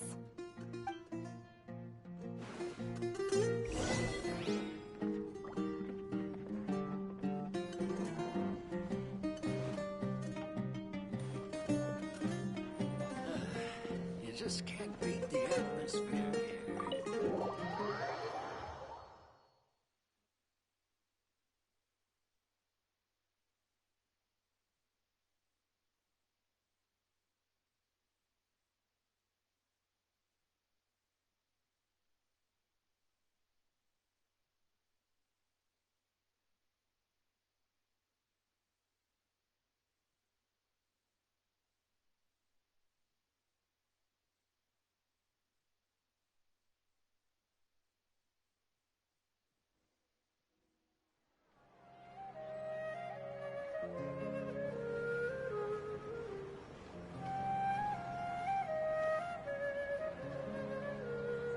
Hey! Dunyarzad is sitting by herself on that bench over there.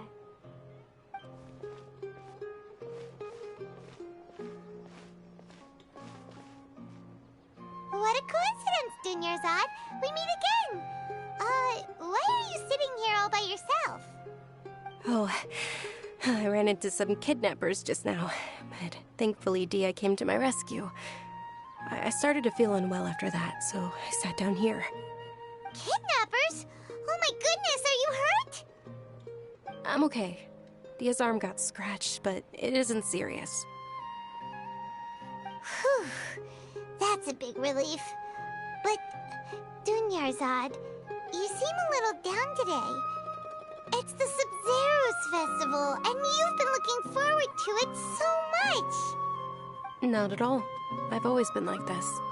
Excessive physical exertion or strong emotions tend to aggravate my illness. Besides, no matter how amazing today may be, it is but a single day. After however many more days, my time will come to an end. Paimon doesn't quite follow you, and Paimon feels like something's really got you down right now.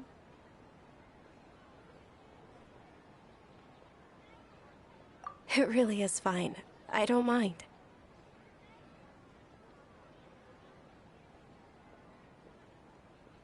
Huh? Did something happen?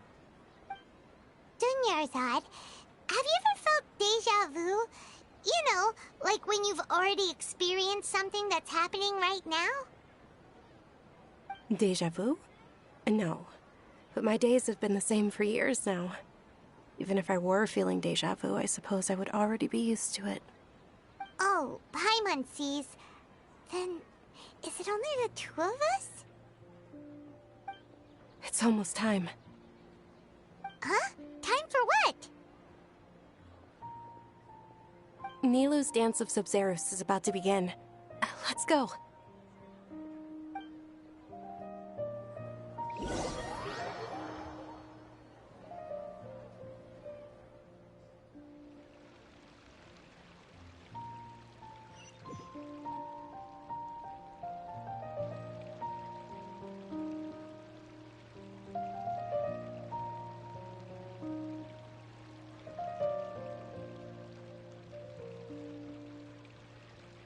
With your lack of intellectual credentials, I do not believe you are qualified to debate with me.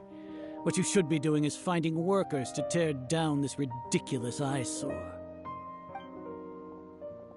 When we return, have the scribe draft an ordinance before the next Nyagarbaha Day that prohibits public art performances.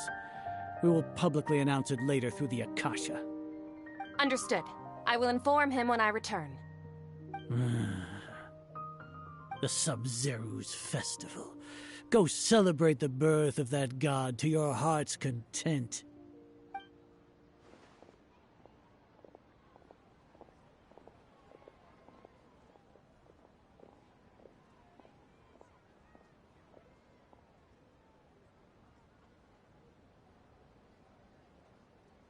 Nilou, are you okay? Oh, Dunyarzad. The Grand Sage ordered us to stop the performance. It's okay. There's nothing we can do about it. But you've been really looking forward to this. I don't want you to have any regrets. It truly is unfortunate, but I don't want to cause trouble for anyone. Didn't the Grand Sage say that he might investigate the organizers? True, but... well, okay. I'll just have to try again next year. The next festival. I probably won't be around by then. Wait, what did you just say? No, nothing. I'll be heading back to rest. Thank you for your help, everyone. Paimon can't believe what those heartless geezers did!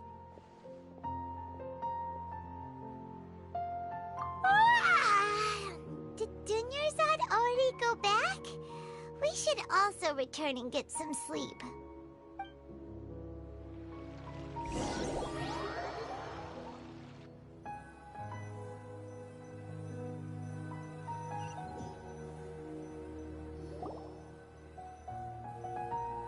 So, in the end, you still couldn't figure out what that deja vu feeling was all about?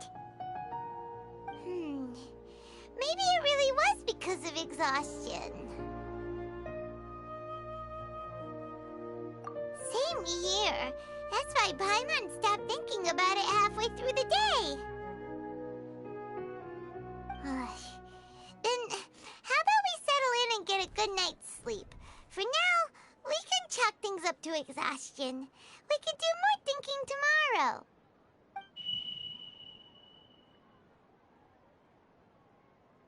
Observing a modest drop in the output of jnana energy, but values still remain within normal parameters. Continue to monitor for variances in the data and find the cause as soon as possible.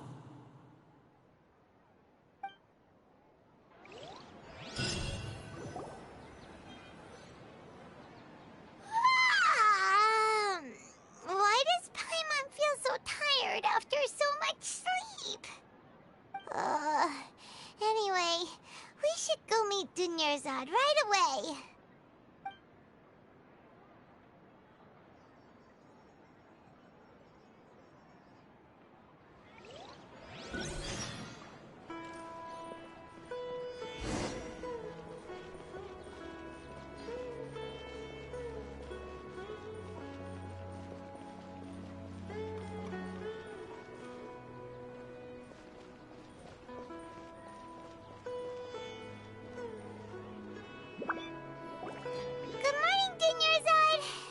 Keep you waiting.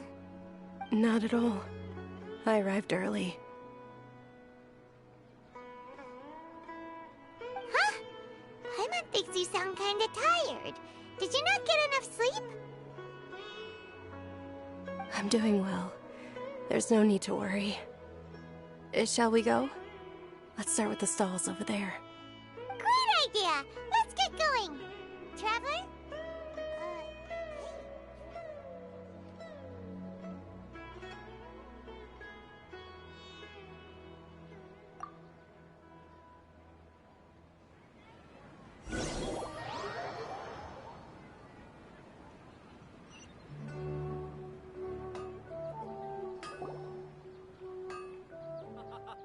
It's all thanks to Miss Dunyarzad's sponsorship that the children can enjoy the Sub-Zero's festival.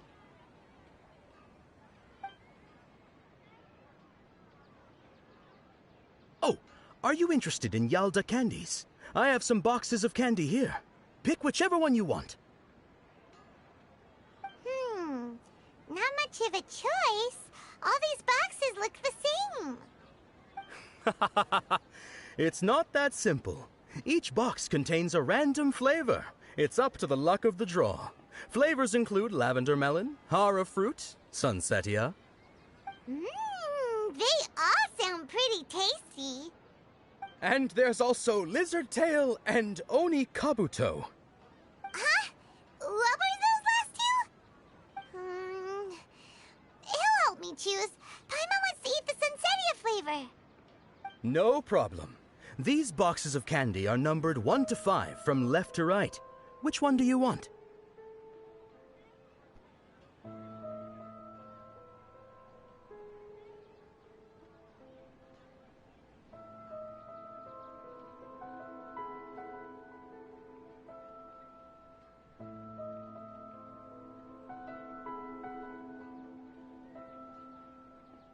Oh, I like your confidence. No hesitation at all. Oh, congratulations! Number 4 is indeed Sunsetia.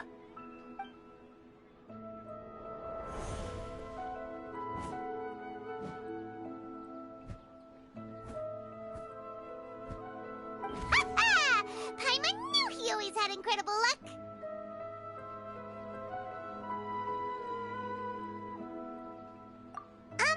Paimon's not really interested in the other flavors. Wait. How did you know? Don't tell me that you already knew which flavor was in each box. What? He was right about all of them? That couldn't have been luck. How is this possible? I packed all those boxes this morning, and they've been sealed ever since. You couldn't have known beforehand. Mind reading? X-ray vision? Or some kind of magic trick? This is way too freaky. Tell us what's going on! Since when did you get superpowers? Traveler?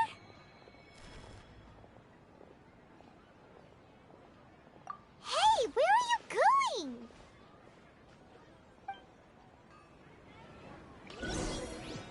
What's going Dunyarzad without letting her know is kinda rude, you know.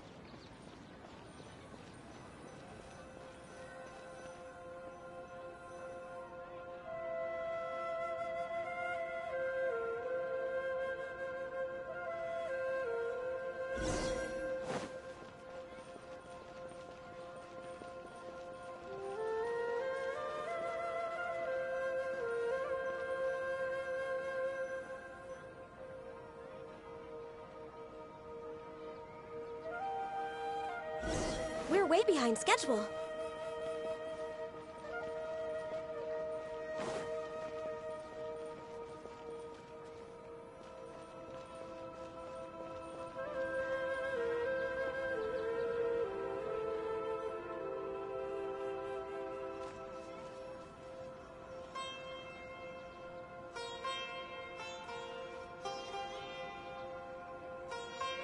What are you looking for?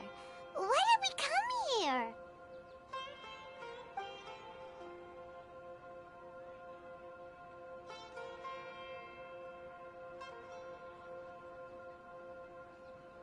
Traveler?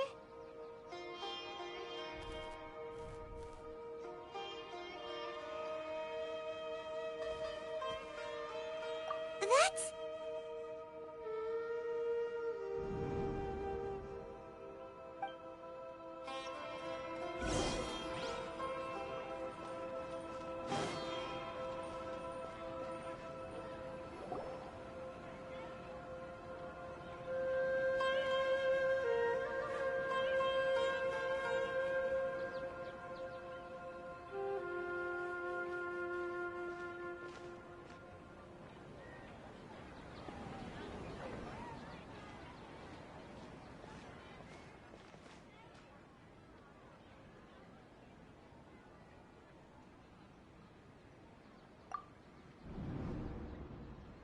Look! That's... Isn't that Dunyarzad? What's happening here? Why are there two Dunyarzads?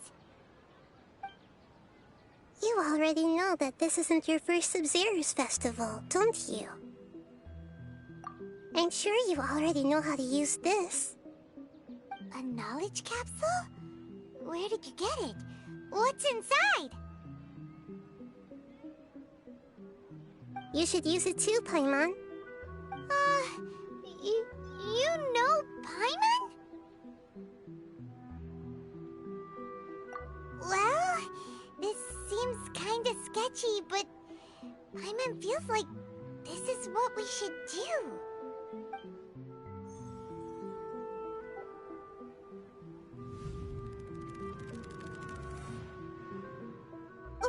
What the?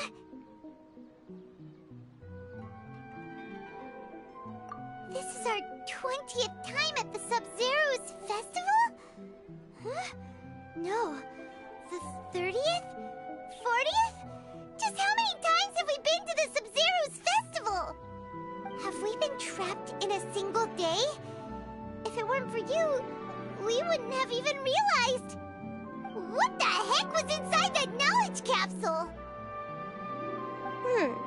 Your memories are still scrambled? Try your best to remember. This isn't the first time we've met, and I answered that question a long time ago. Let Paimon think. Oh, it's coming back. Meeting you was the real catalyst for restoring our memories, and the knowledge capsule was just your means of showing our minds the way. What about everyone else? Why are you only helping the two of us? Your sense of deja vu is stronger than everyone else's, yes? As for an explanation, you two received the blessing of Dendro, and you also have special, sensitive constitutions. It was as if a single sheet of paper was separating those memories from your consciousness. A familiar question. I think this is the 7th time you asked that. As you can see, she isn't doing well. You probably sensed it too. The Dunyarzad you were just with is different from the first Dunyarzad you met. That first Dunyarzad is in front of you right now, and she doesn't have a lot of time left.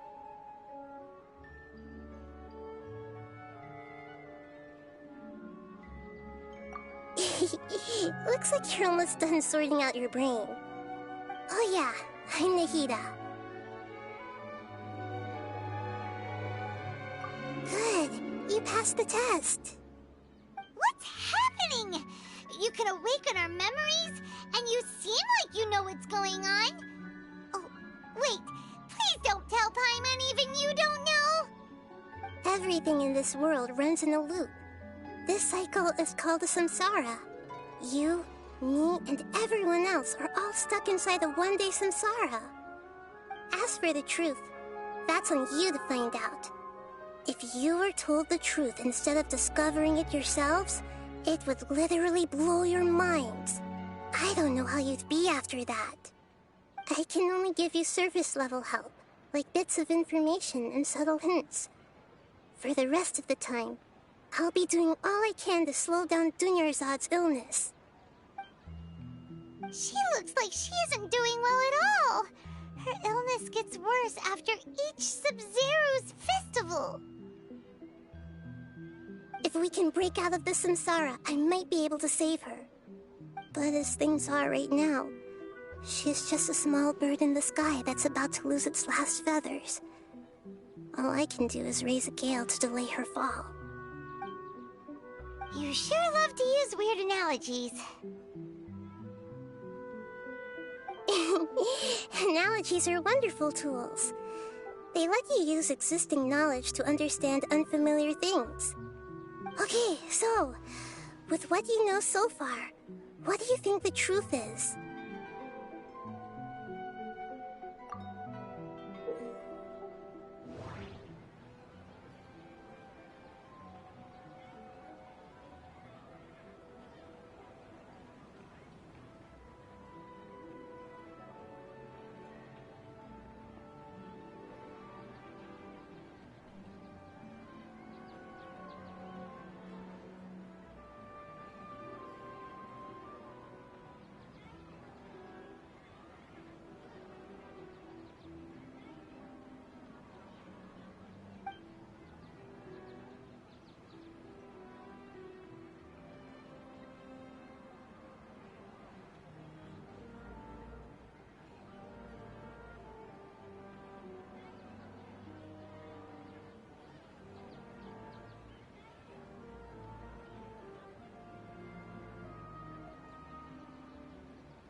We've already experienced the Sub-Zero's festival many times, and the day of the festival seems to be in a perpetual samsara.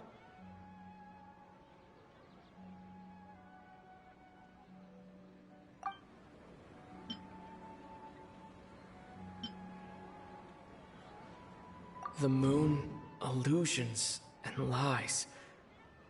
What do they all mean?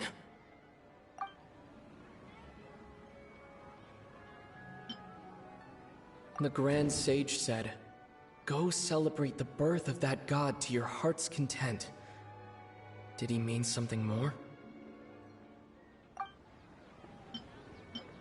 What's happening right now seems to have happened before. This feeling has been getting stronger and stronger. My mind feels exhausted, even though I haven't done too much thinking. What is going on?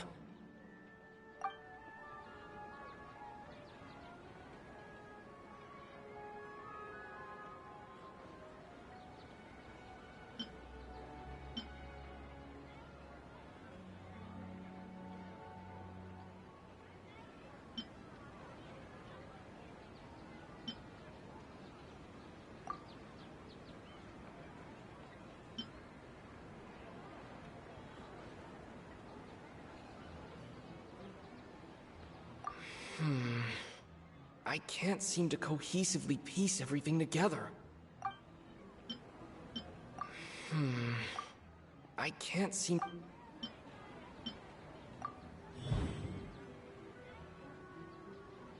That should be it. The flow of time is endlessly cycling within one single day.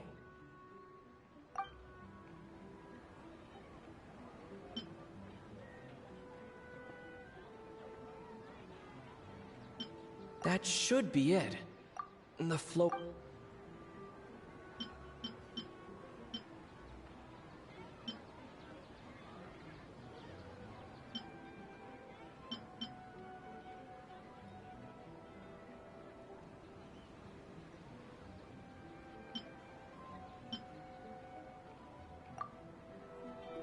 A time loop. You've given similarly wrong answers in the past. A pity. Still the wrong answer? Paimon thought that made a lot of sense. It feels like time's just repeating itself. A simple time loop can't explain some of the phenomena. You two are still missing a lot of information. Unfortunately, I can't give you any more hints.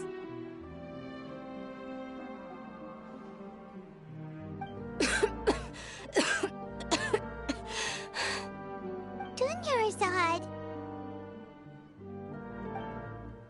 The Sabzeruz festival is happening every day, but that doesn't mean we can waste an infinite amount of them. Hurry and find the truth before today's festival ends.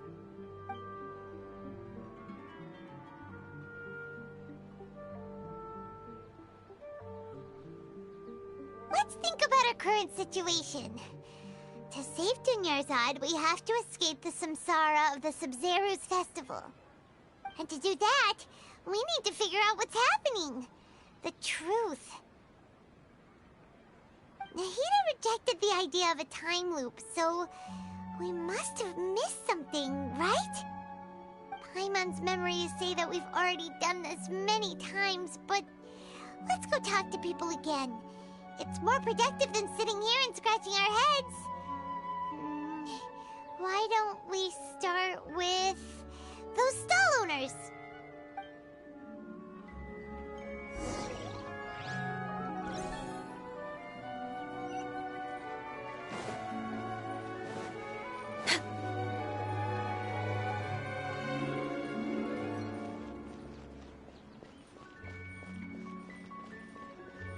We're way behind schedule.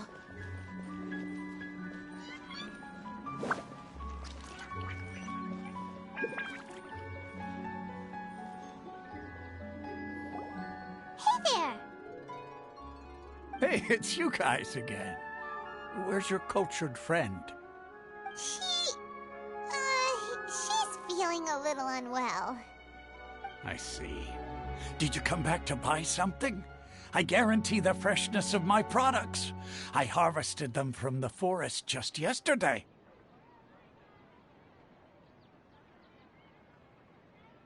Huh? What brought this about? I hurried back from the forest yesterday, and I'm selling produce here today. I haven't felt anything strange. To put it another way, if you really think about it, was yesterday truly yesterday? Did you actually come back from the forest yesterday? What kind of philosophical nonsense is this? Are you two daydreaming? Didn't you know that no one dreams in Sumeru? Go somewhere else if you want to find someone to daydream with.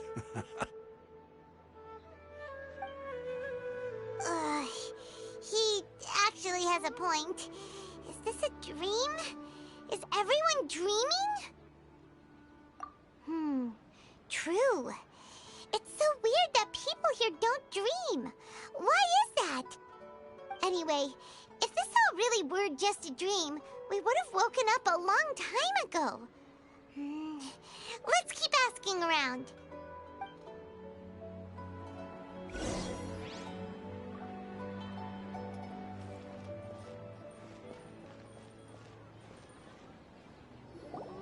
Oh, it's you two.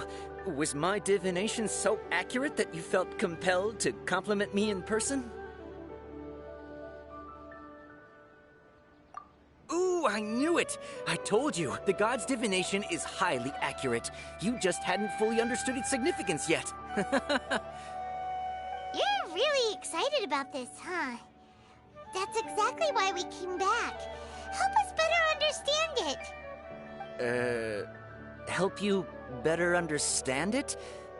Well, that isn't exactly what I excel at. So, you're admitting that you don't have a clue?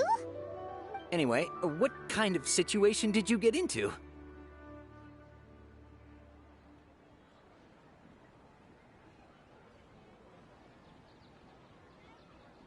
Huh? Hold on a second. I thought you guys just lost your wallet or fell for a scam. What you just said, are you serious? Does that kind of thing actually happen in real life? Paimon knew you weren't going to believe it. Marvelous. Truly marvelous. I believe you. Recall the interpretation of your divination. The moon, illusions, and lies. It really felt like an omen. When you say it like that, the divination does sound like it's related to what's going on. Can you read any more into it? I believe that the Archon's revelations are never more than vague hints. Anything more specific is beyond the reach of mere mortals. The book only says, if you trust your instincts and overcome your fears, the sun will surely rise. So that's how it is. Looks like fortune-telling is just fortune-telling. It's no good for practical problems. We haven't made any progress. Who else can we talk to? Paimon remembers that we tried talking to her a couple of times, but she always thinks we're playing pranks on her. You think she'll brush us off again?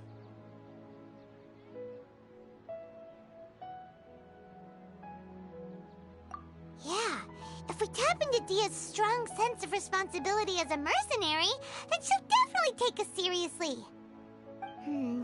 At this time of day, Dia's probably just finished beating up those kidnappers. Let's go find her.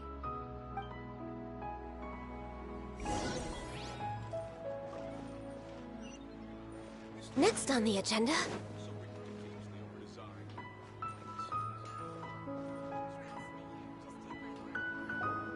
I'm fine, my lady. It's just a scratch. Perfect timing. Both of you are here. Paimon, Traveler, you came at just the right time. Listen, there was a dangerous Huh? You saw? Then why didn't you jump in earlier? If someone was protecting Miss Dunyarzad, I could have went all out. Anyway, can you do something for me? You want the Traveler to take Dunyarzad somewhere to rest up while you check to see if there's still any kidnappers around. Did Paimon get that right? How did you know what I was going to say? We need to say something convincing.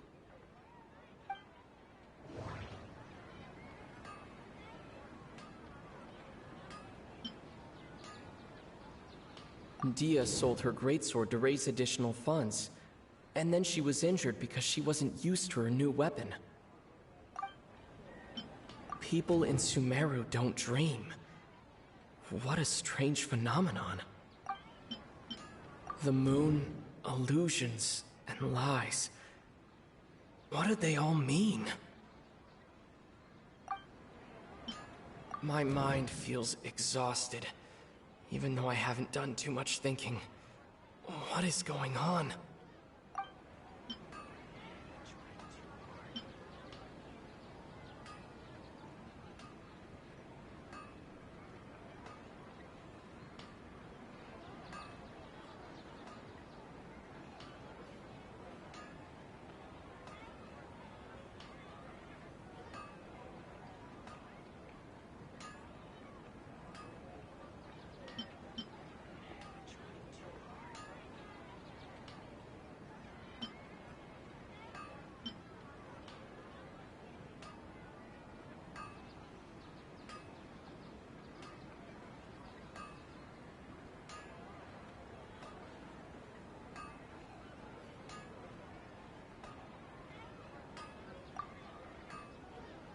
there, Traveler!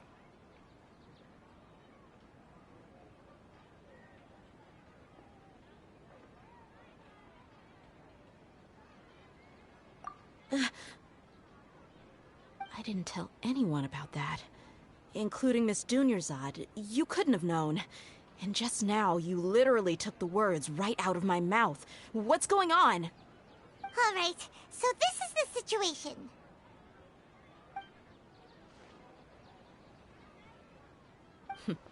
It's kinda hard to believe what you just told me. First, let me make something clear.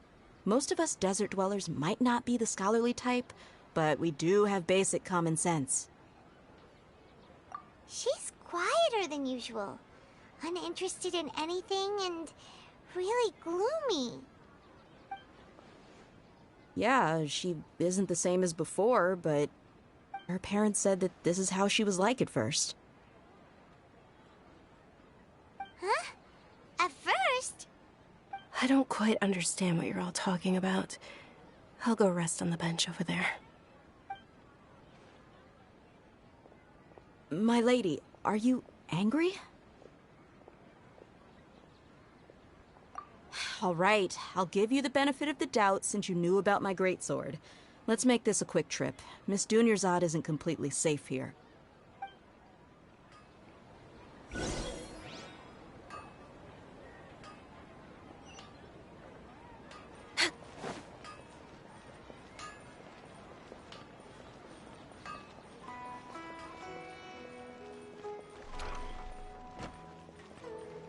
I've got great food and great drinks that every...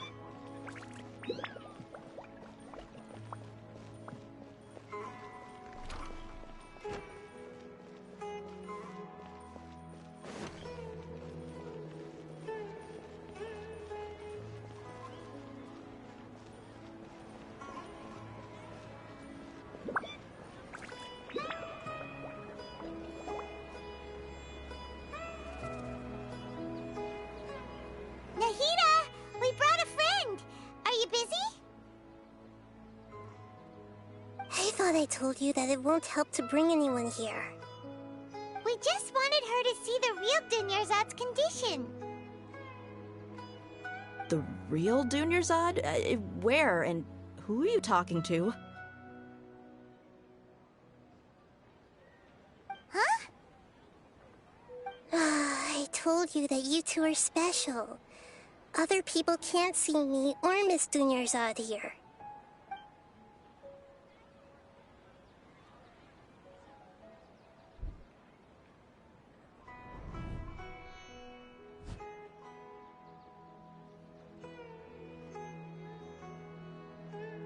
Hold on. Over there. Is that? Wow. How perceptive. Does she have invisible antennae? Miss Dunyarzad, she's lying down here, isn't she? How's she doing? Her condition's really bad, and she's basically in a coma. How did you know she was here? I can sense her aura. There are also lingering feelings of something like regret or disappointment. What happened? Do you believe us now? The Sub-Zero's festival has been repeating itself.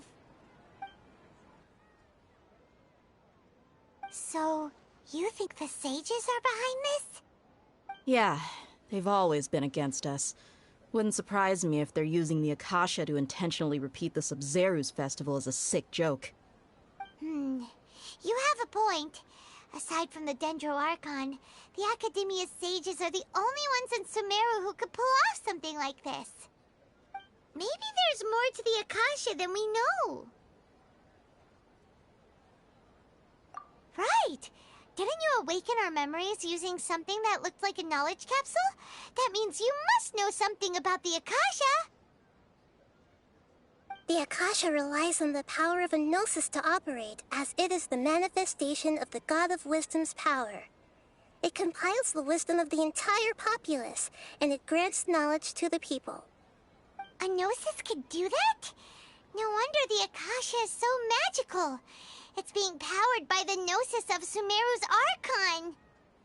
So, this Nahida you mentioned, what did she say? She said, and Paimon quotes, "The Akasha relies on the power of a gnosis to operate, as it is the manifestation of the God of Wisdom's power. It compiles the wisdom of the entire populace and it grants knowledge to the people." Compiles the wisdom of the entire populace and grants knowledge to the people. Wait. I get the grants knowledge part. That's what people have always used the Akasha for. But compiling the entire populace's wisdom? How does that work? Did she mean that the sages enter new knowledge into the Akasha? Oh, yeah. That sounds about right. What do you think?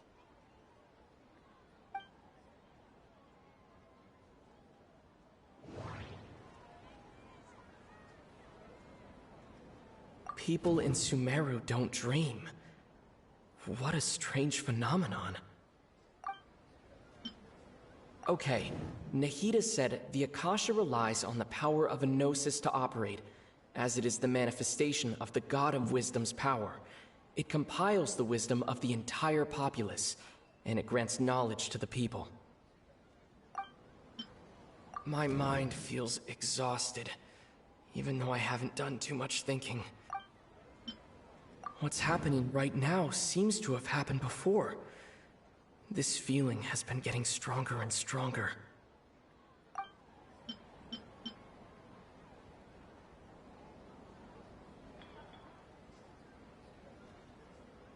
That doesn't sound right. I need to carefully think things through.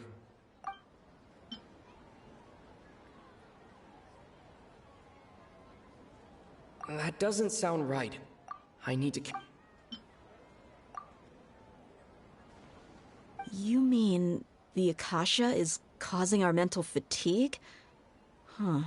Now that I think about it, my head's been feeling unusually heavy. When the desert dwellers set off on their quest for knowledge, a sage once said, knowledge always comes at a price. Compiling the entire country's knowledge. You think the Akasha pulled a 180 and is extracting information from us? Who knows? The Akasha can put knowledge into our heads, so who's to say that it can't also poke around in there? We don't know any specifics. What's the point of doing something like that? Just think about it. If you could combine the knowledge of every single person in Sumeru, then you can basically turn Sumeru City into a single massive brain. This hive mind could make breakthroughs in problems that even the smartest geniuses can't crack. An excellent deduction. And the analogy comparing Sumeru City to a massive brain? I love it. In that case, we should take off our Akasha terminals right away. Maybe that'll solve this problem. Yeah, I was only wearing this for show in the first place. Didn't expect the sages to cook up such a conspiracy. Mark my words, when this is over, I'm getting evidence and exposing this whole thing to the public. How does everyone feel? Huh? What is it?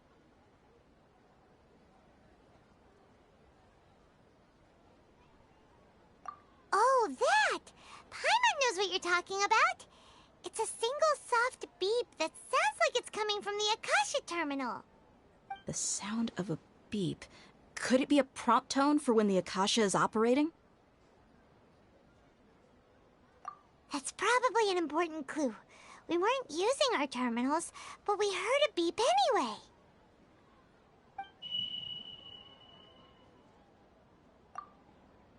Traveler, did you hear that? I heard it too. Our ears aren't messing with us. There was definitely a beep, but it sounded like it was coming from inside my head. We took off our Akasha terminals.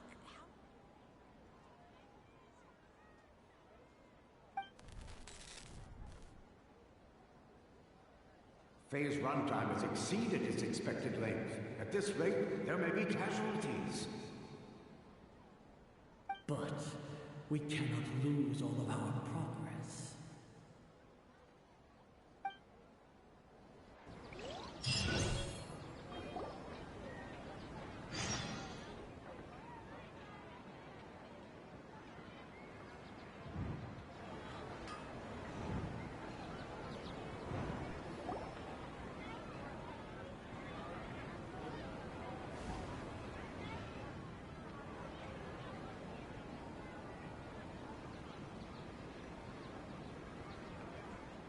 Paimon remembers everything! Good. You adapted quickly this time. We definitely took off our Akasha terminals last night, but we still heard that beep. Why is that?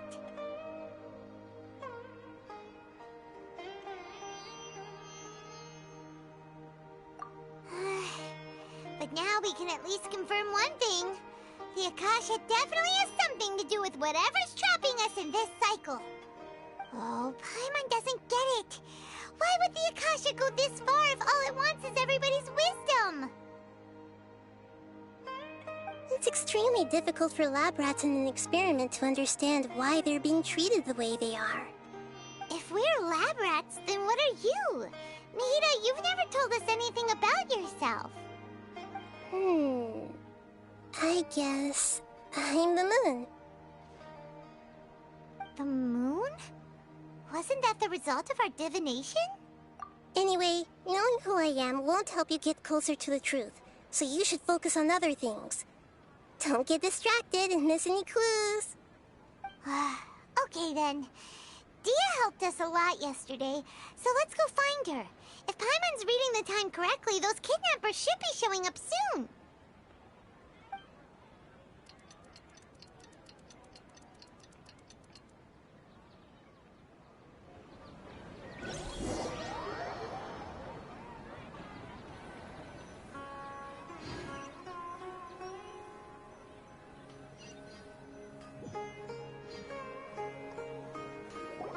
Ah, there you are. I've already taken care of those kidnappers. My lady, did you get hurt? Dia? What's wrong? Why are you both gawking at me like that? You didn't get hurt this time. Huh? What do you mean this time? Why are you so surprised that I managed to get out unscathed? Those kids were amateurs.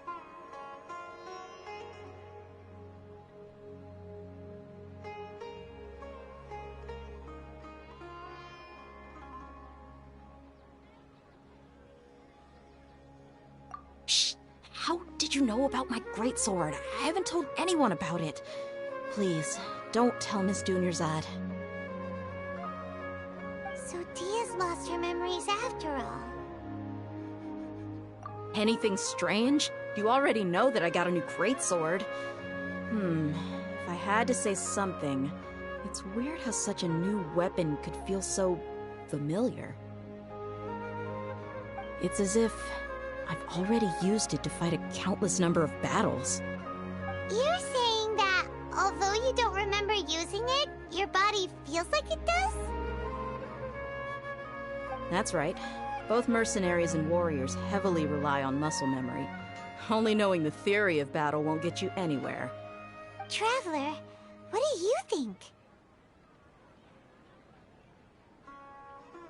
Yeah, Paimon's feeling really hopeful. Oh, you're right! Earlier in the Samsara, something like this would have never happened! I have no clue what you two are talking about, but it's still dangerous here, so...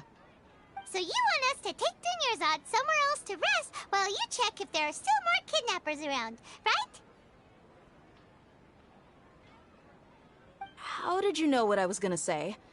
Can you read minds? Forget it. Go and do your thing.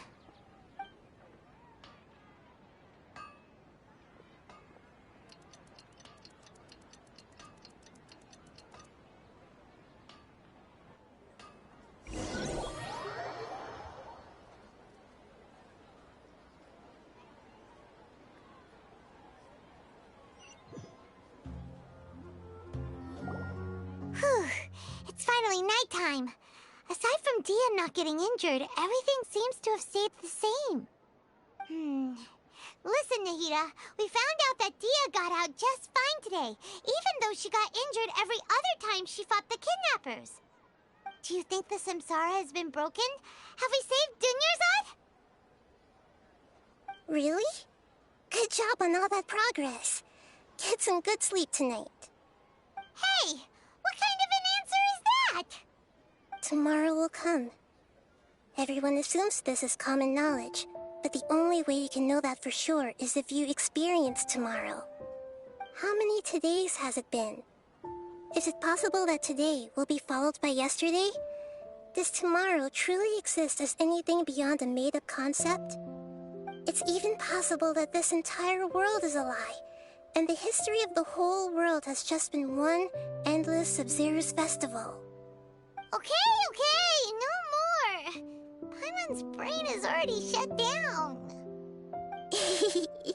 That's why it makes no sense to waste your energy thinking about things you will learn tomorrow. Get some good rest. You know, use the bathroom and flush your anxiety dookie away. Huh? Hold on, what did you just say? Did Paimon hear you correctly? Huh? People always say they feel a sense of relief after they take a duk-duk. That's why I suggested you could try that. Is that so strange? It's so strange and so against common sense that Paimon's at a loss for words. You were sounding kind of smart just a minute ago. Yeah. Even though it's happy and lively at the Sub-Zero's festival every day, it feels like it's been a long time since we've really gotten to relax. Let's go back to our room.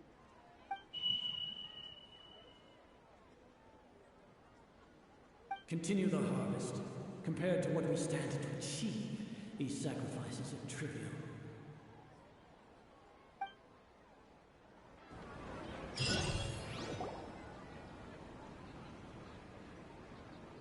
We're still in the same day!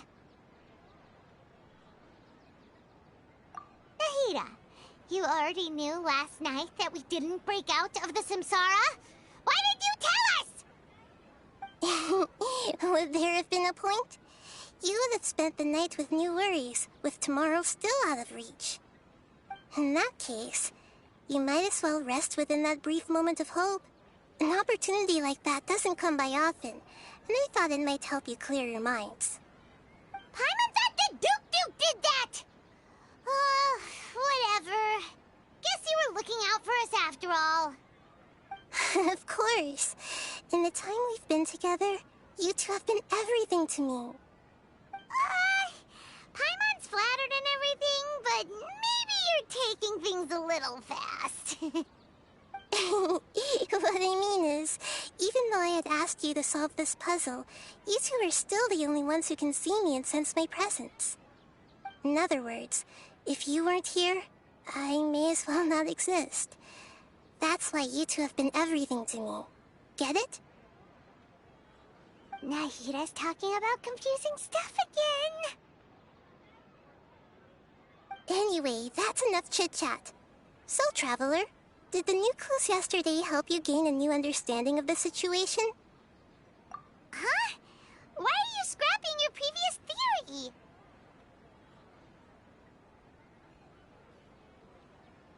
Oh yeah, you're right! Gosh, how did we not notice that? In a simple time loop, people's physical conditions should also reset. So, what's your new hypothesis?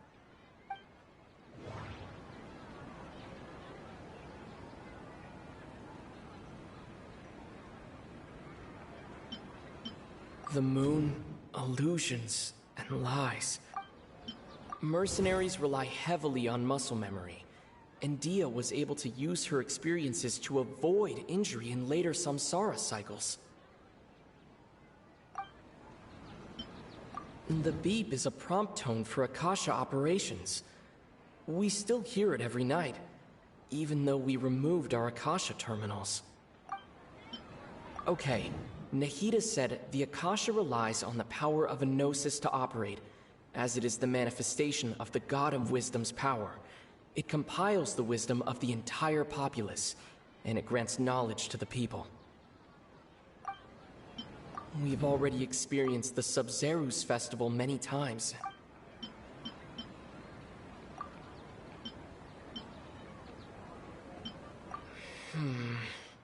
I can't seem to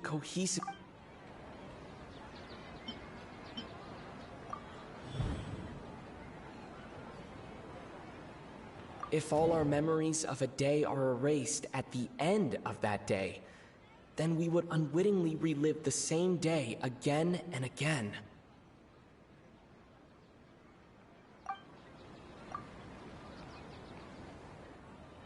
Oh!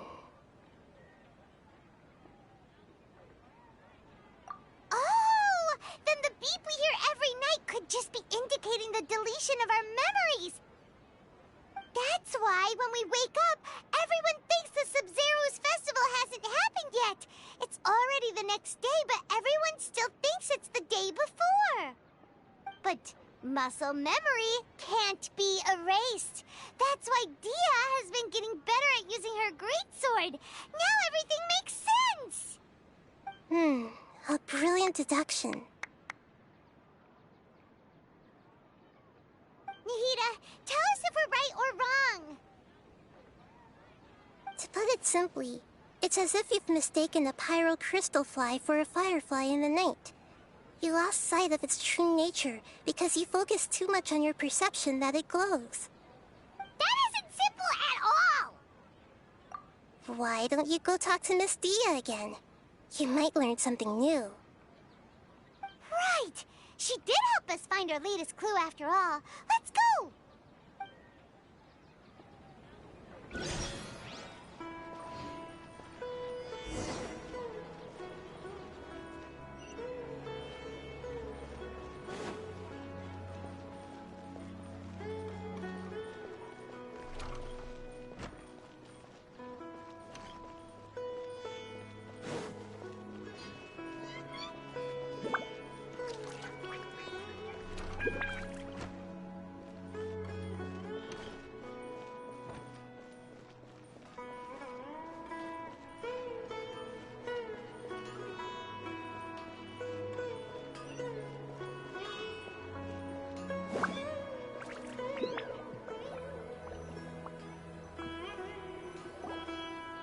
There you are.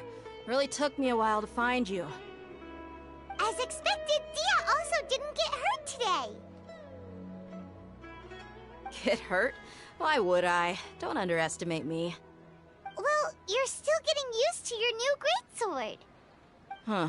Truth be told, I also think it's pretty strange.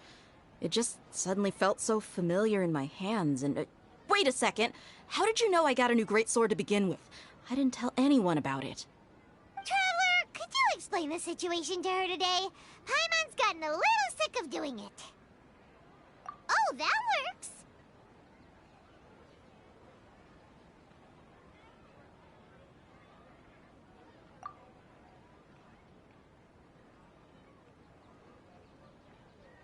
What happened to you guys while I was gone? Did you get brainwashed by some cult? Don't think too hard about it. Just take what we're saying at face value. All right then, let me get this straight. You're telling me that my body's already gotten used to this greatsword, but my brain just doesn't remember it? Yes, your memory's being erased every day. Then I'd have to disagree. That's impossible. Oh? Why do you think that?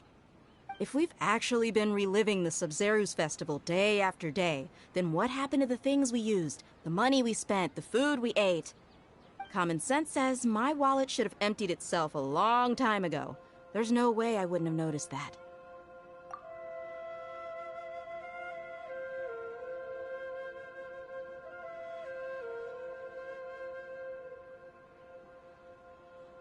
Right!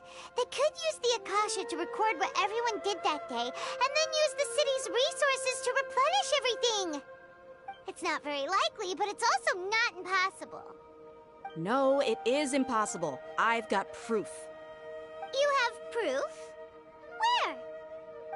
You two are surprisingly serious about this nonsensical discussion. Fine, I'll play along for a little longer. Come with me, Miss Dunyarzad. Please come along as well. I still can't guarantee that this area is safe.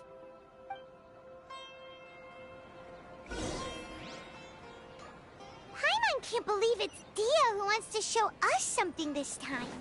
2 days ago, we were the ones taking her to see Dunyarzad.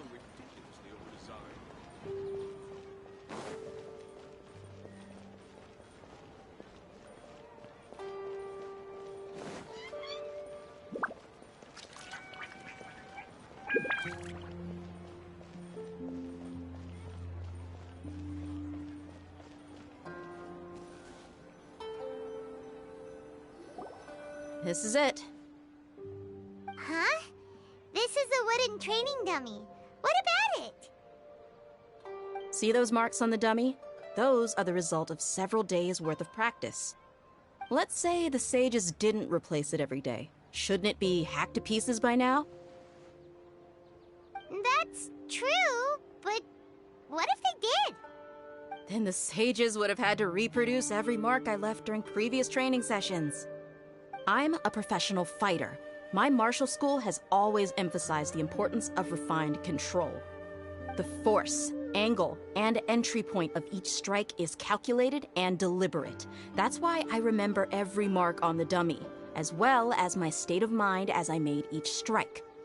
It's just as they say, each swordsman has their own unique style, and even the same swordsman can't make the same cut twice. It would be impossible to copy these marks. Is it really impossible? What if they used some fancy machine to carve every single mark? People often say that a camera's photo can never replace an artist's painting because the former has no spirit to it. The same thing applies here. At a mere glance, I can differentiate carved marks from the results of combat training.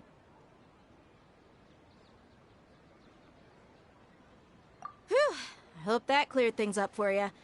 Hey, is this that new brain exercise game that's been super popular with the scholars lately? It's surprisingly fun. Anyway, it's getting late. I should escort Miss Dunyarzad to Nilu's stage. See you later. Well, back to square one. Is our memory deletion theory also wrong? But at least we've reached some other conclusions in the meantime.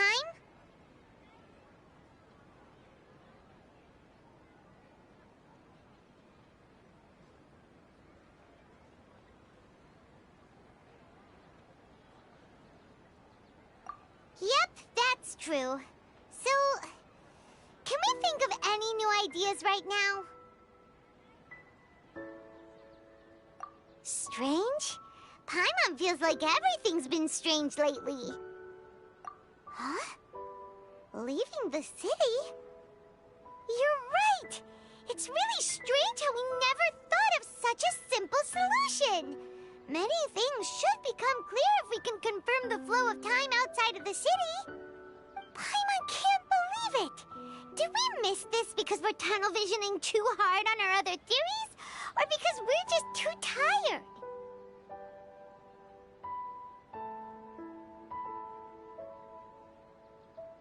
How about we go back and ask Nahida? Maybe we've forgotten something about leaving the city.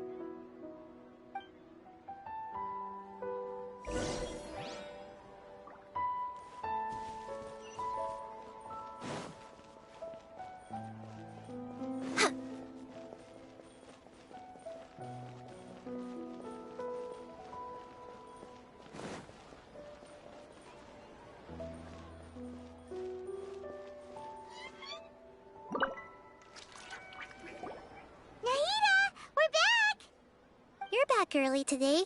Did you find something new? Sort of. We're mostly sure now that we're not in a time loop. And we also aren't in the real world. But at the same time, we have a new question. Leaving the city. As far as I remember, you've mentioned your plans to do that twice before. We did? But we don't remember anything. What happened after we talked about those plans? What did we say when we got back?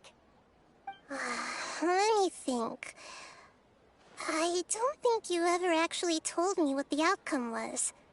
Oh, it's probably more accurate to say that both times you never came back the whole night. But you two sometimes stay out the entire night anyway, so at the time, I didn't think too much about it. It is true that sometimes we lose track of time during our investigations. Before we know it, it'll already be the next day. But still, neither of us remember anything about leaving town. Really? That's kind of strange. In theory, I should have already awakened all your memories. Yep, something here's definitely fishy. Let's get to the bottom of this tomorrow.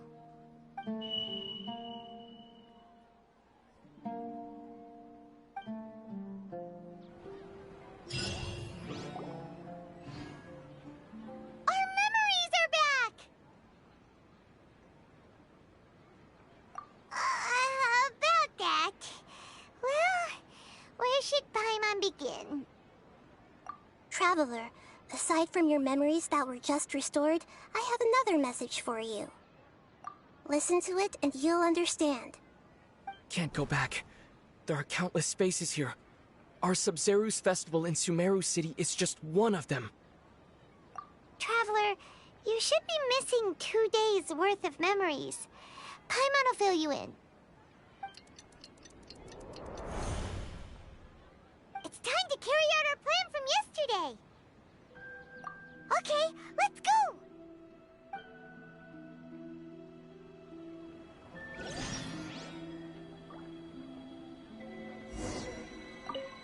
We don't have many more festivals to waste. Hurry and find the truth.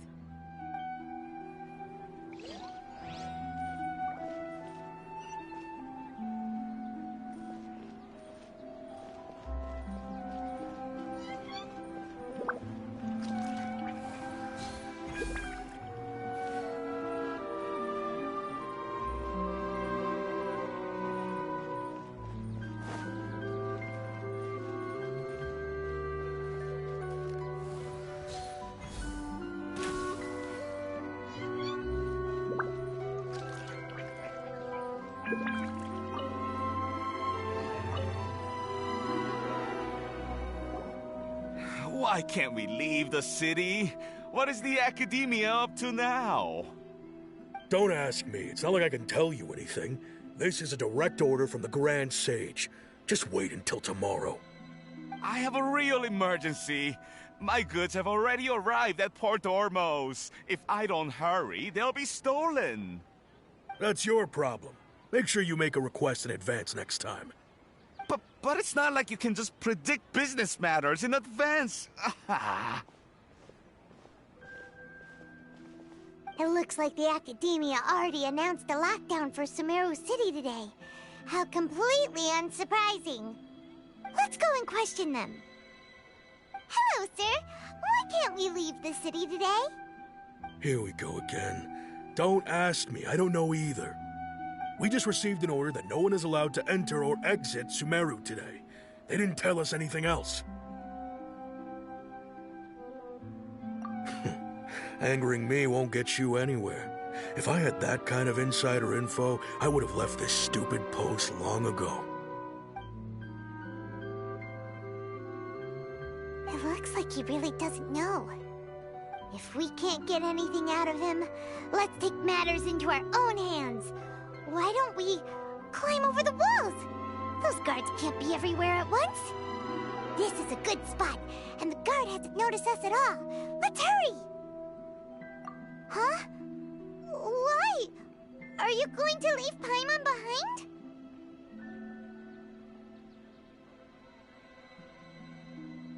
But what if things get really weird out there and you get into some trouble? Then Paimon won't be able to help you. Oh, Paimon knows that Paimon can't do much, but we've always been together, haven't we?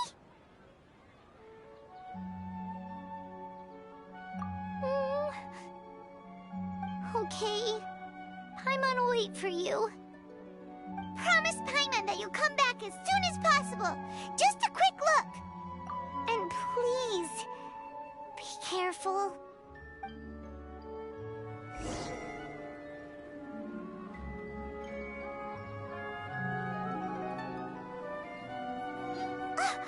Memories!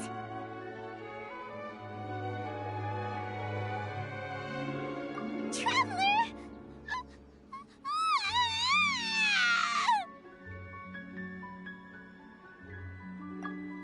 Paimon would never see you again! You just disappeared! Paimon waited for you for hours and hours at the city wall and you never came back! You promised Paimon that you were only taking a quick look! Paimon, calm down. He's here now. I don't think he understood what you were saying. Paimon doesn't care! Paimon wanted to go look for you, but you also said that Paimon should stay! Paimon was so worried and so scared the entire day!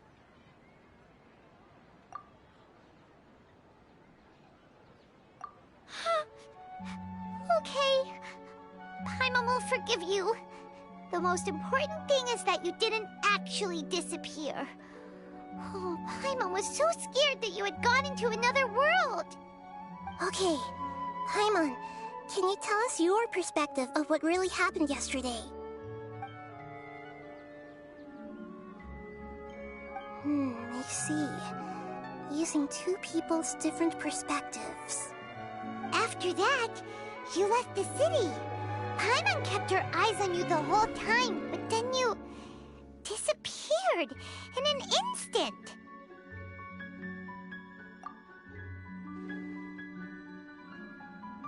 No way! Paimon was watching you with the fullest attention. What's your perspective, Traveler?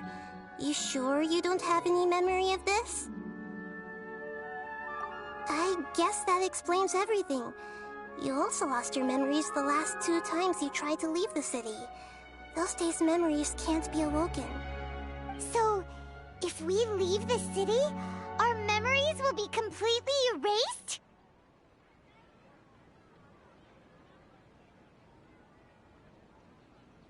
It really sounds like something big outside of the city is being hidden on purpose. But this way, we'll also never discover what's outside.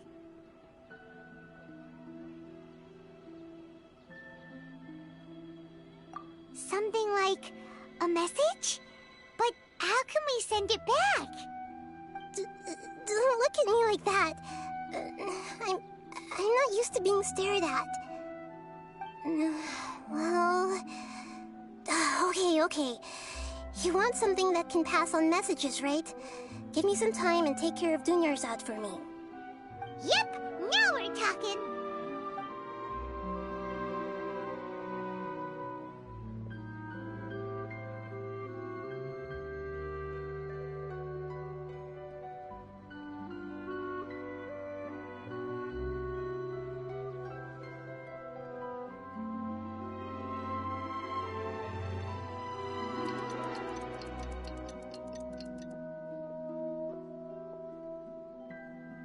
I'm done.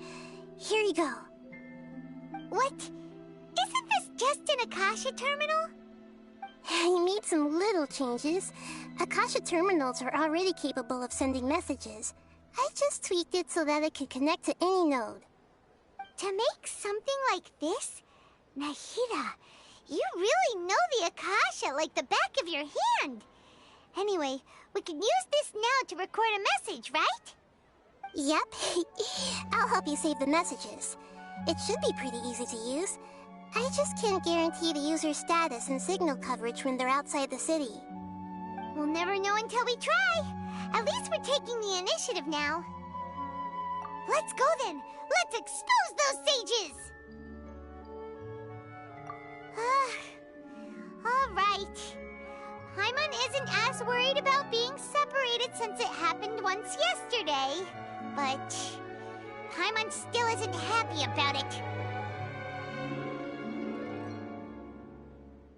Okay, see you tomorrow, Traveler!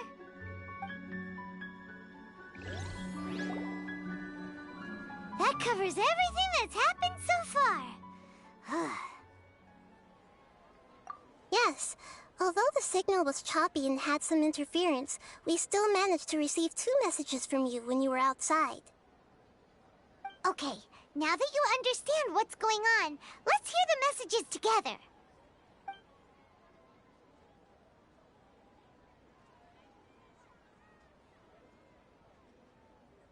Can't go back. There are countless spaces here. Our Sub-Zeru's festival in Sumeru City is just one of them. I've entered another space. Before me are flowing sandstone and howling fish. Impossible and surreal sights. All these spaces are empty except for the occasional ones that contain mute puppets rather than people. I can't sense any human presence.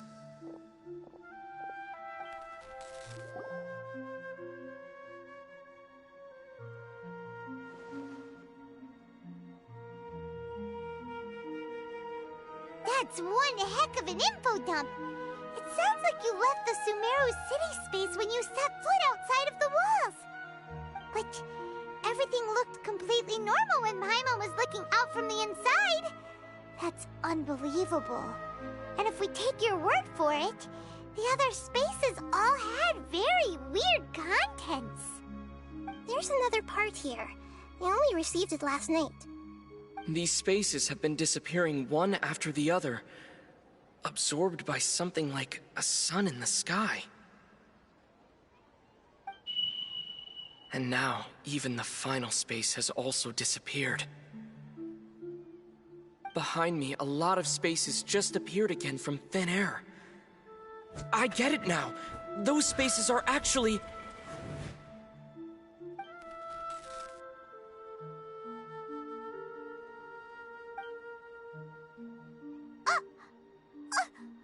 Why did the message end right there? What did the Traveler want to say? What are those spaces? Probably because yesterday just happened to end at that moment. Oh, right. Paimon did hear a beep from the Akasha. Did it come from here or from the message? The message. It should have come from the Traveler's Akasha terminal. After the beep, Traveler said even the final space has also disappeared. Traveler, what do you think that final space could have been? All the bizarre spaces I saw outside the city had one thing in common: a lack of human presence. Was that space actually the real world? But wouldn't a real space just randomly disappearing like that be catastrophic? My impression is that each day in this samsara only ends at the sound of that beep from the Akasha.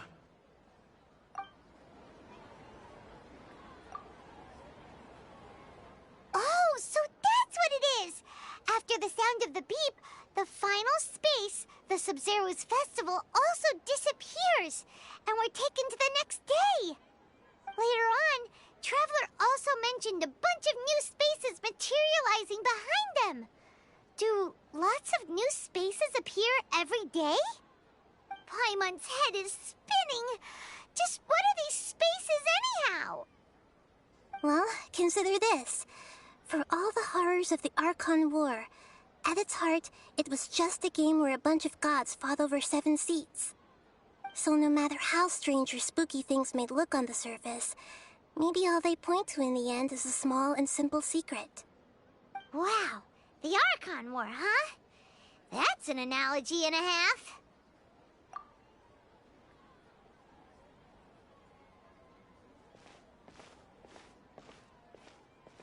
Hey, where are you going?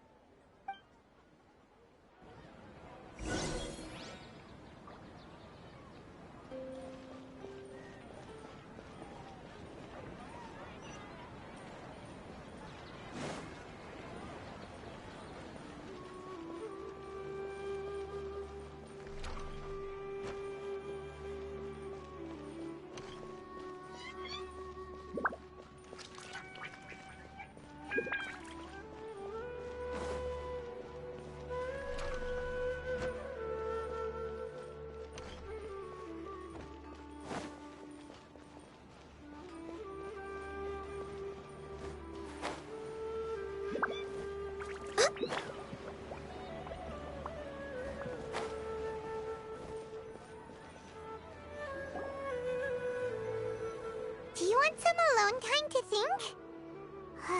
Alright then, Paimon won't disturb you.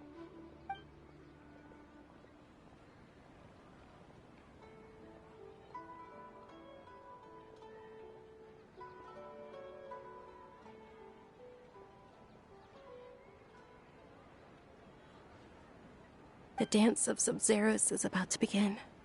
I'm going to go watch it. Okay. Why don't you go ahead, Dunyarzad? We still have some other stuff to do first. Okay then. See you later. Have you figured it out yet, Traveler? Time is ticking away. Awesome! What is it? Paimon wants to know. Oh, wait, no. Let's meet up with Nahida first. You can tell us both together. This time, we're gonna get to the truth.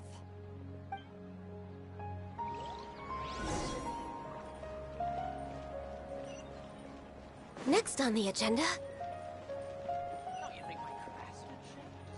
We're way behind schedule.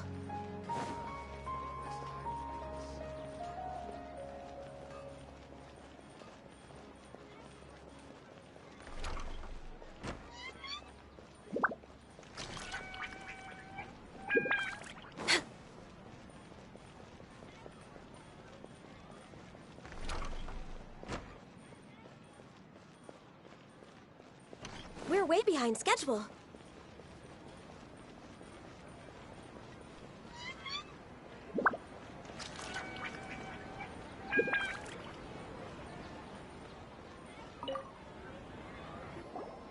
You're back. I've been waiting forever for you two. Judging by the looks on your faces, are you ready to take your Sub-Zero's exam and graduate from the festival? Okay. First off, have you discovered the hidden truth?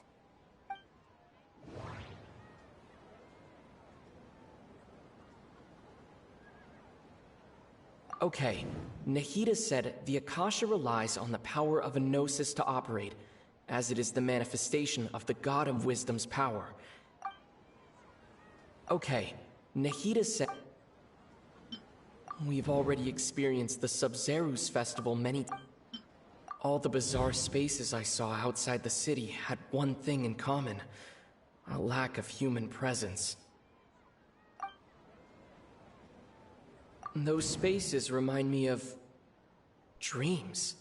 Like the one I had in the Avidia Forest, except these have no sign of human presence. The moon, illusions, and... people in Sumeru don't...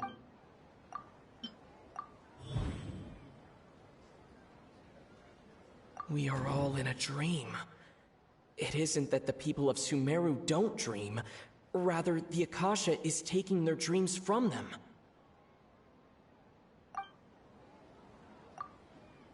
People in Sumeru think they don't dream, but the truth is the Akasha steals their dreams without them knowing it.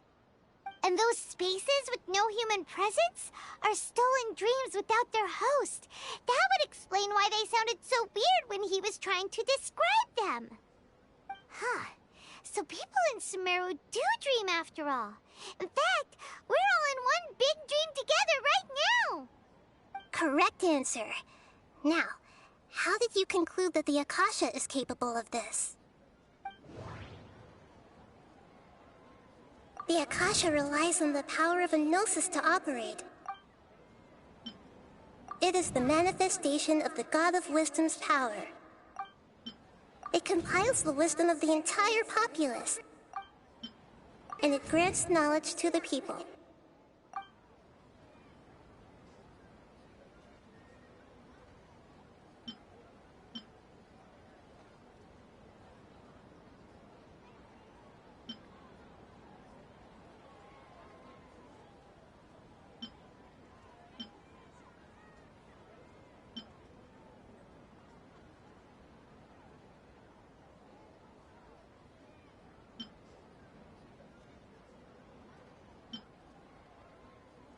That doesn't sound right.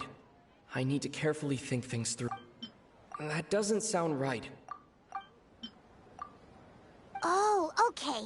Those dream-controlling creatures in the forest also get their power from the Dendro Archon, right? That would explain why the Akasha has the ability to control people's dreams, too.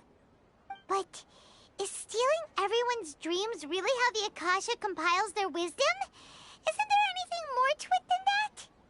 Dreams are fantastical, complex, and full of imagination.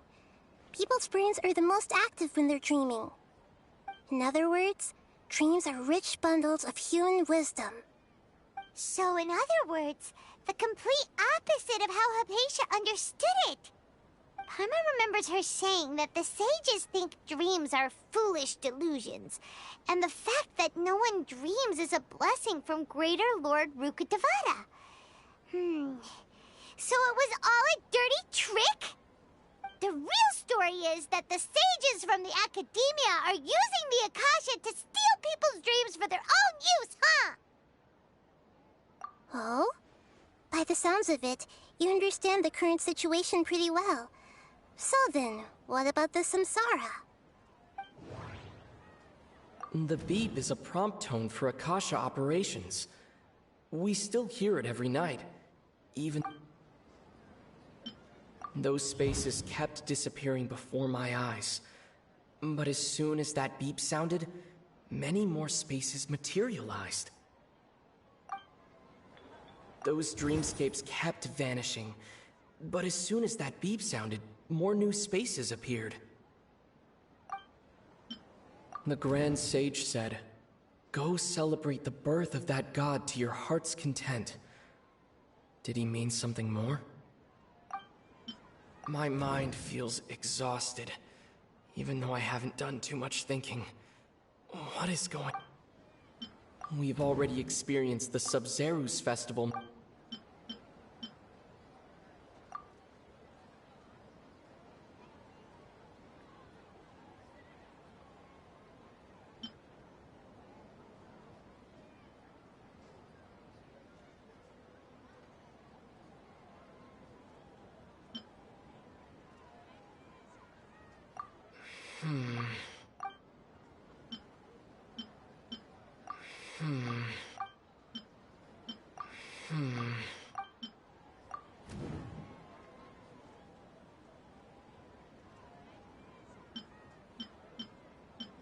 Those dreamscapes kept vanishing.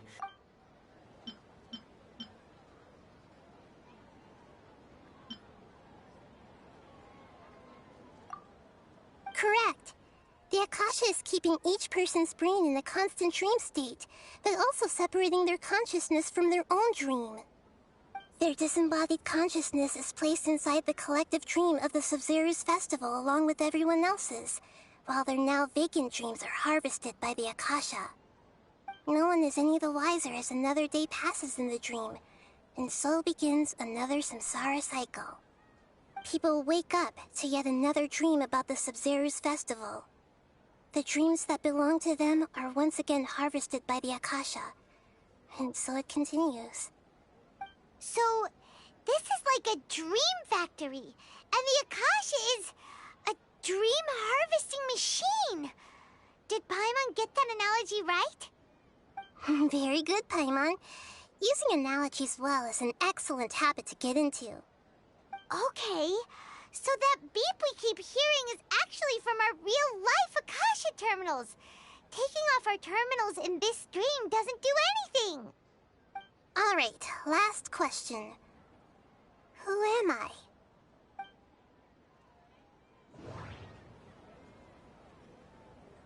They say that alchemical divination is the Dendro Archon's divine revelation. So then, if Nahida has referred to herself as the moon... Now that I think about it, wasn't illusions a hint that we're all dreaming? Now that I think about it, wasn't illusions hinting at the sage's deception of Sumeru's people?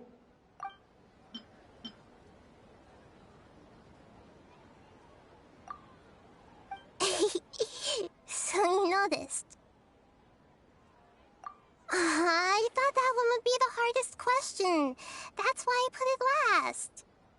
That wasn't hard at all. Even Paimon guessed that.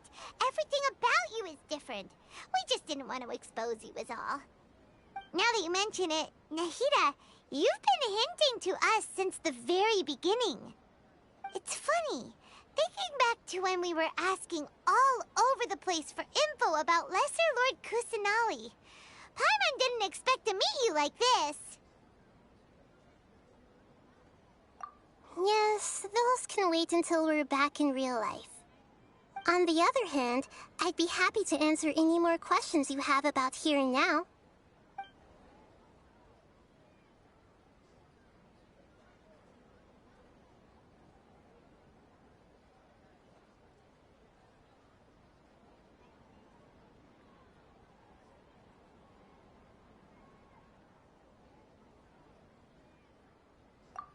You asked me this question before. My answer was, it would literally blow your minds. Now that you know this is all a dream, this answer should hopefully make more sense. Have you heard the saying, "Don't wake a sleepwalker"? Likewise, if someone suddenly had told you all this instead of you learning it on your own, your notion of reality and dream would be thrown into irreversible confusion. I couldn't expose you to that kind of risk. That's why I could only give you very subtle hints and some suggestions. Long story short, I'm really sorry I had to keep you guessing.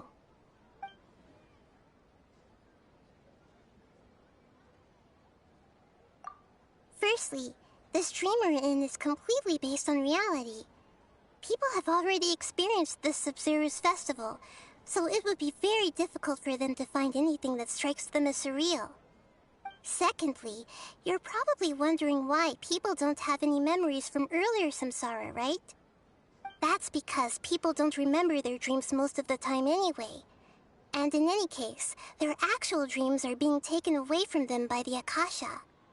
So whenever they wake up in this dream of the Sub-Zero's festival, they don't remember anything from their previous identical dream. That reminds Paimon. Traveler had a dream when we were in the Avidia Forest, but couldn't see what it was about after waking up. Is that an example of what you mean? Yes. Only after receiving the blessing of Dendril can a person gain the Dendril element's dream-enhancing power. That explains the feelings of déjà vu. Meanwhile, everyone else has no idea that they are in the Sub-Zero's festival samsara, while their dreams are stolen from them over and over again. Can humans really keep dreaming forever like this? Will it ever end? And if so, when? You might say your mental fatigue has already answered this question. Eventually, there's only so much that people can tolerate. Especially those whose health is compromised to begin with, like Dunyarzad. This relentless exploitation takes an even harder toll on them. People's lives are at stake here, and nobody knows a thing! We've got to put a stop to this!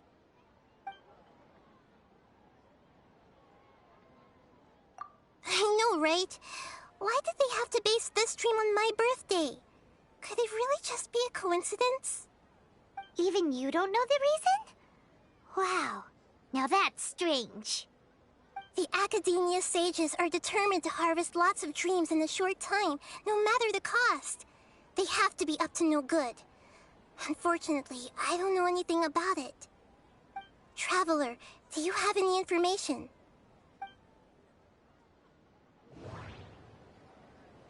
Those spaces remind me of dreams. Like the one I had in the Avidia Forest, except these have no sign of human presence. Okay, Nahida said the Akasha relies on the power of a gnosis to operate, as it is the manifestation of the God of Wisdom's power. It compiles the wisdom of the entire populace, and it grants knowledge to the people. The Grand Sage said, "Go celebrate the birth of that God to your heart's content." Did he mean something more?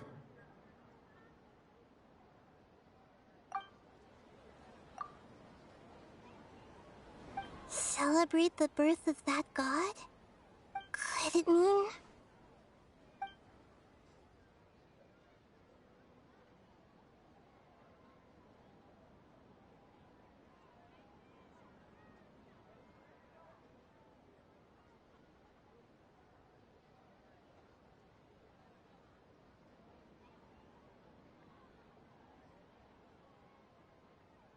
I know, right? Why did they have... Even you don't know the reason? The Academia sages are Traveler, do you have any information? That doesn't sound... That doesn't... The Grand Sage said.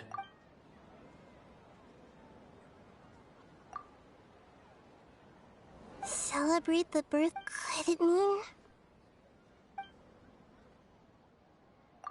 deceiving the people of Sumeru with no regard for their safety. No matter what they're trying to do, this is unforgivable. After we end the Sub-Zero's festival samsara, we have to look into them. How can the sages of the Academia do this behind their Archon's back? This is ridiculous! In the end, I'm just the moon. The real sun is long gone. A sun and a moon? Nahida's talking in riddles again.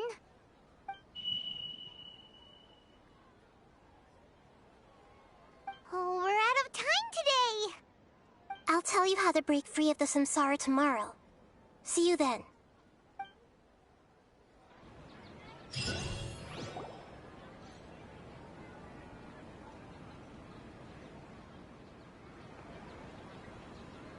Good morning, Nahida.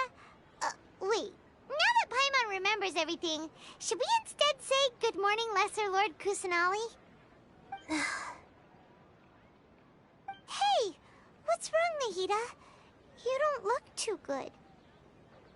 I'm afraid that what you're thinking right now is correct.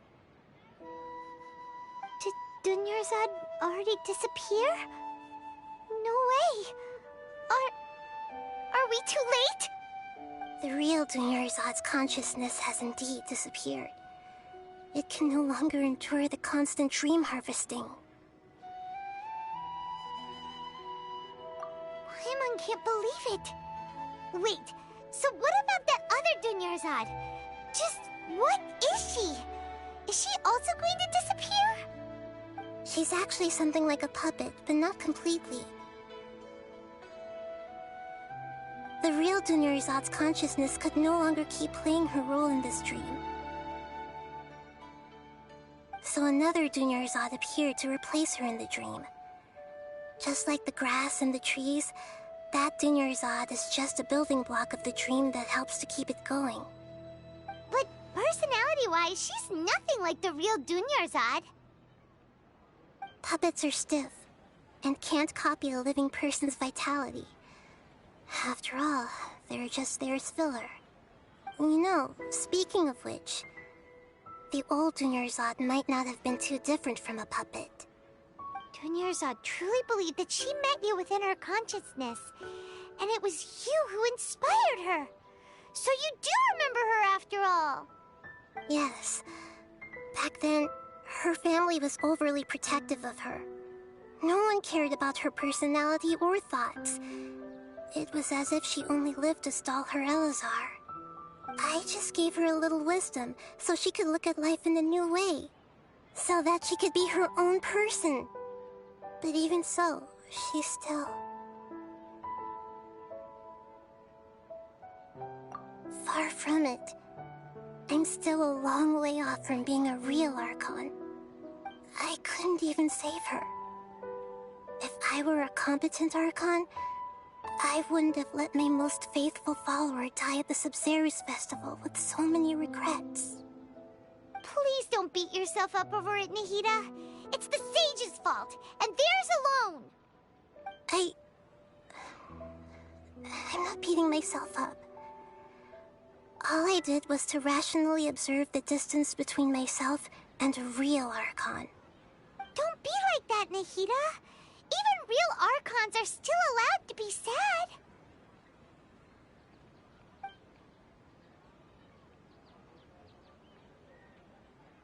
To prevent more tragedies like this, we must end the samsara as soon as possible. Great, but how do we do that? Although the Sub-Zerus Festival dream is under the Akasha's control, only humans can dream. Even the Akasha is unable to create them. That means this dream belongs to a host who created it.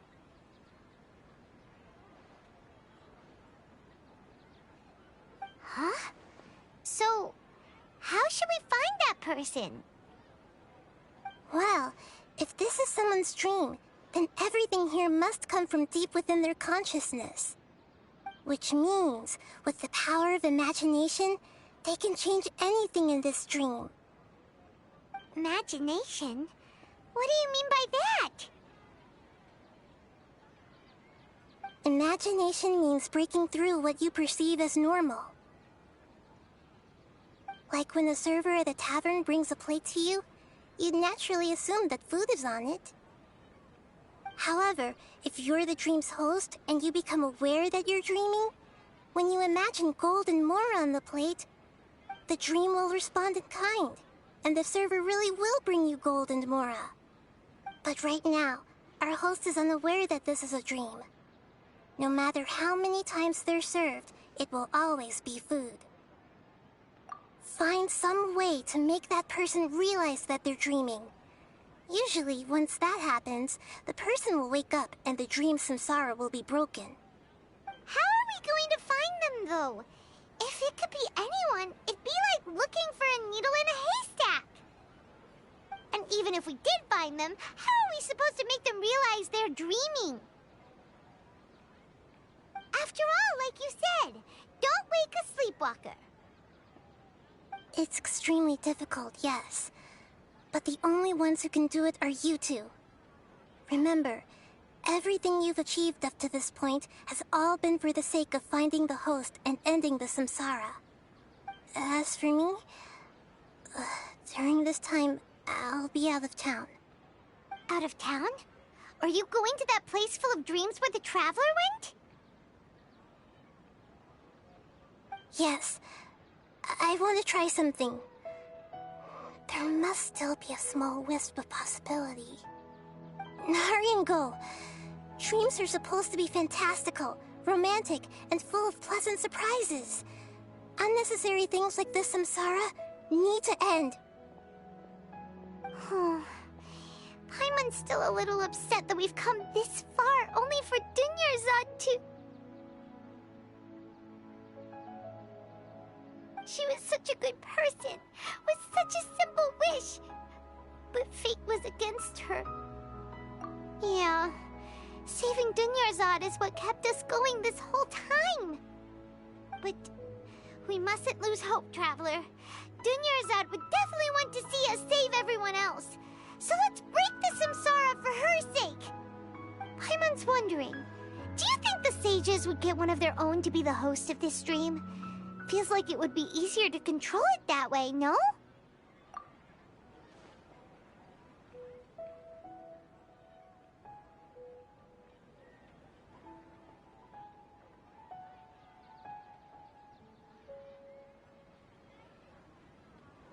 Huh. That's true. Plus, the sages probably weren't counting on there being other factors beyond their control, like Nahida and us. So, who do you think the host of the dream is?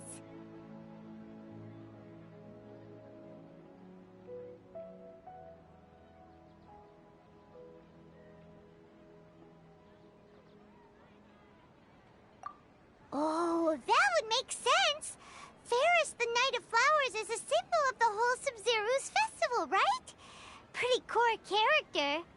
Let's go ask him some questions, shall we?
You're back. You left in a hurry last time. Is everything okay? Everything's fine. Just, it's a little hard to explain. Would you mind taking part in a little experiment with us? An experiment? That came out of nowhere. I'm listening, though. What do you need me to do? Could you make a wish? You want me to make a wish? Is that a new Sub-Zero's festival tradition or something? Less questions, more wishing! Okay. My wish. Okay. I'm a little nervous saying this out loud, but I want Miss Dunyarzad to be happy. Oh. I noticed earlier that she looked a bit down, and she wasn't really talking to anyone. She just doesn't seem like herself. She's always so gentle and kind, and all the kids love her.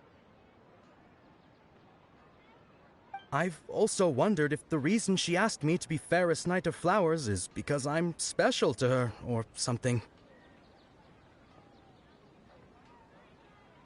So, you have a crush on Dunyarzad? Oh, is it that obvious? After what I just said, I guess it is. When she placed the hat of the Knight of Flowers onto my head, she said to me, "I want everyone to have a happy Sub-Zeru's festival." What she didn't realize was that I'm not that interested in how everyone else feels. In that moment, I just wanted to be her Knight of Flowers for the rest of my life. 50 years, 100 years, I'll serve her till the end of time. Okay, yeah, that was a bit much. Felt like the right moment to get it off my chest, but that was pretty embarrassing. Okay, I'm ready to make my wish. I would like Miss Dunyarzad to appear in front of me right now with a smile on her face. Here goes. Please come true. I'm gonna open my eyes. Oh, you're... What? Faki? Sorry, but only one portion of Yalda candies per person. Back home you go. Nice try, you two. Anyway, never mind. I don't need to see her appear right in front of me. As long as she's happy. Guess he isn't the host of this dream after all. Should have expected it wouldn't be this easy.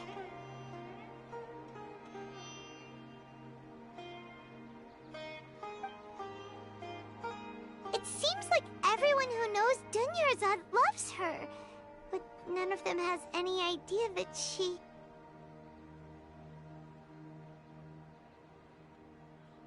My lady, step back. That sounds like Dia! Oh, right. This is when Dunyarzad bumps into the kidnappers. Huh? But Dia can handle them. Hey, Traveler!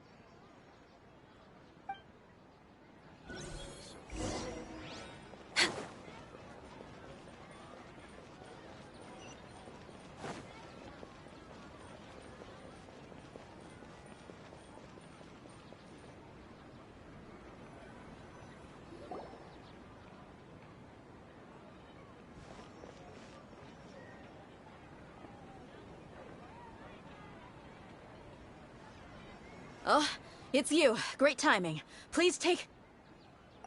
Hey, this is my job. The homie Yannis pay me, not you. You... Fine, alright. Knock yourself out. Why are you so worked up anyway? It's not like I don't trust your fighting skills. Anyway, watch yourself.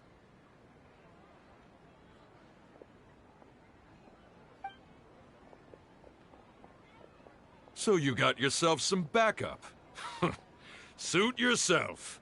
You're going down.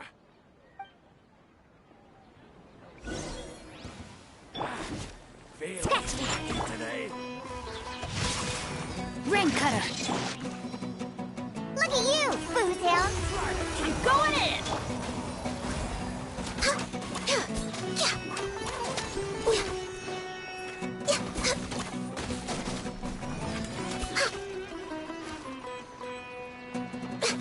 I'll be back. Access denied.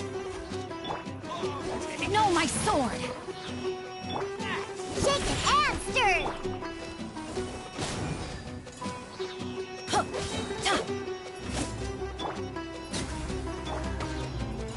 Teamwork is dreamwork! Think you can bully me?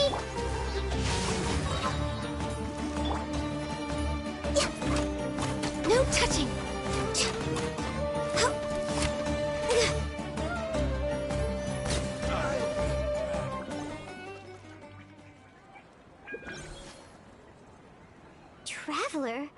Were you just taking your anger out on those guys?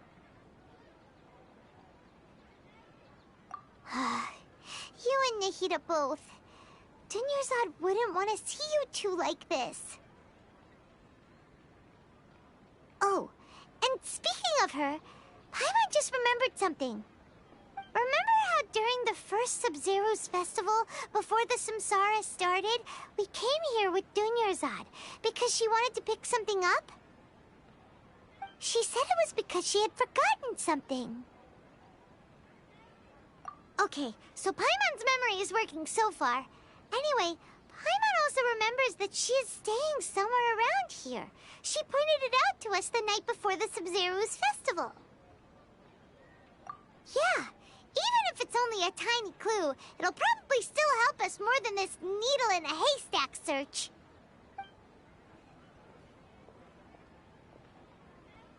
This is the place. It's rude to enter other people's spaces without permission, but desperate times call for desperate measures. Hey, the windows are unlocked.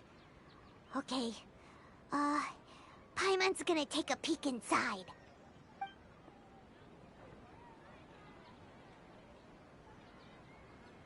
This was only a temporary residence, so there was pretty much nothing inside except this book on the table. Should we open it?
Wow, Dunyarzad wrote all of this. Sounds like she was always thinking of us even while we were away. Even though she was also busy preparing for the Sub-Zero's festival and had all her health problems to worry about. She must have wanted to give this to us as a gift on the day of the Sub-Zero's festival, right? If we hadn't found this book, we never would have known. But now that we know, we can't even thank her.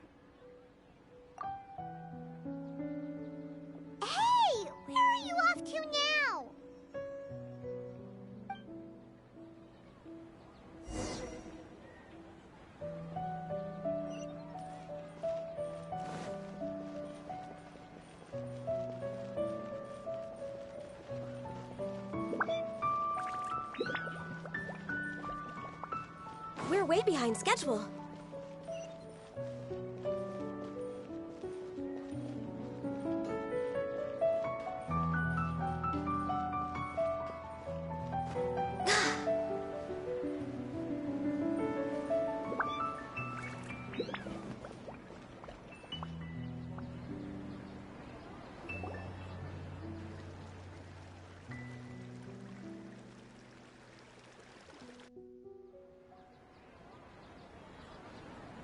It's Dunyarzad's puppet.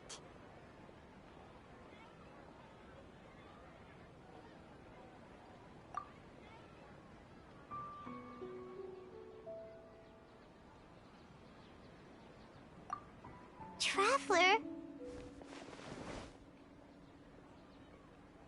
You must be exhausted.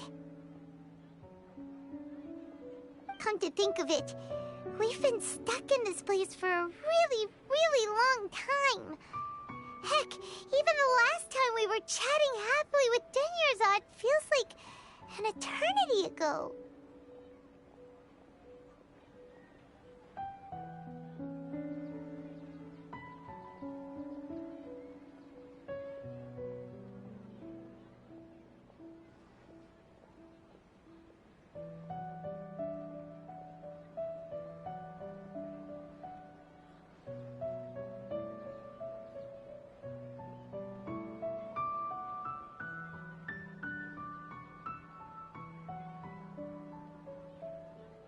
Paimon still remembers when we were sitting here, and the way her eyes sparkled when she talked about Nilu's dance of Sub-Zerus.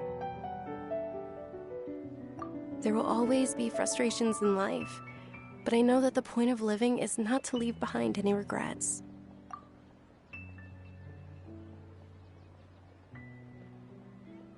That was what the real Dunyarzad said, wasn't it? Does that mean... Yes, Traveler. What is it? Oh, so she's still just a puppet. But just now, how come... What? Where are we going this time?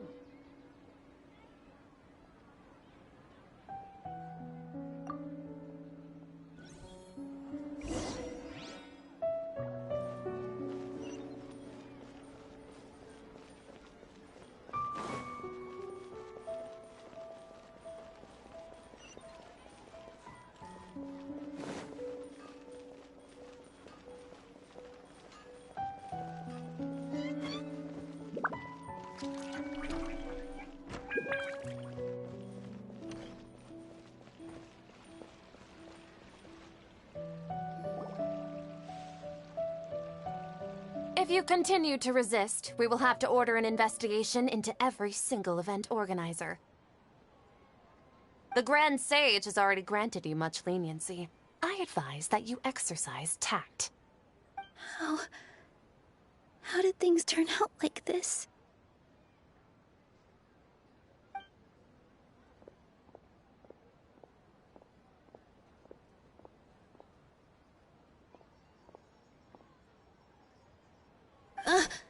Traveler?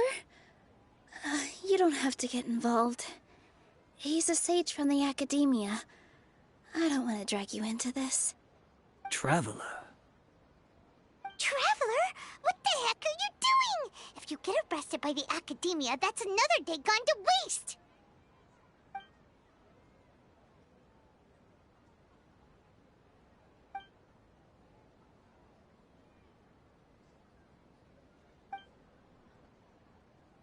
Wait, they're not reacting. Have they been scared stiff? Oh, of course! If this is the Sage's plan, they wouldn't put themselves through this. So they're just substitutes. What is this? What happened to the Grand Sage and his entourage?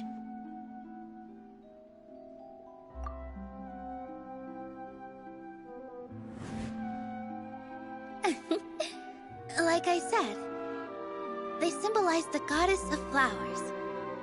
It's just a shame that all the real Bodhisars went extinct after her death. Yes. The Greater Lord brought forth new Padisaras in memory of the goddess of flowers. But she ultimately could never truly replicate that beautiful shade of purple.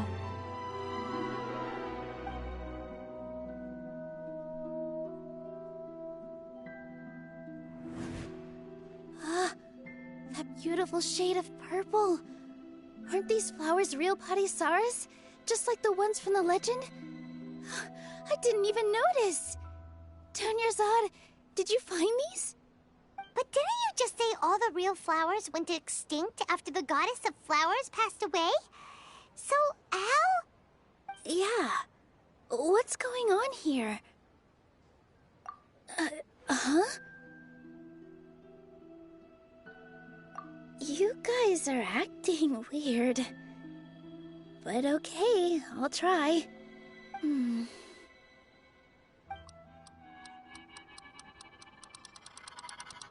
Hey!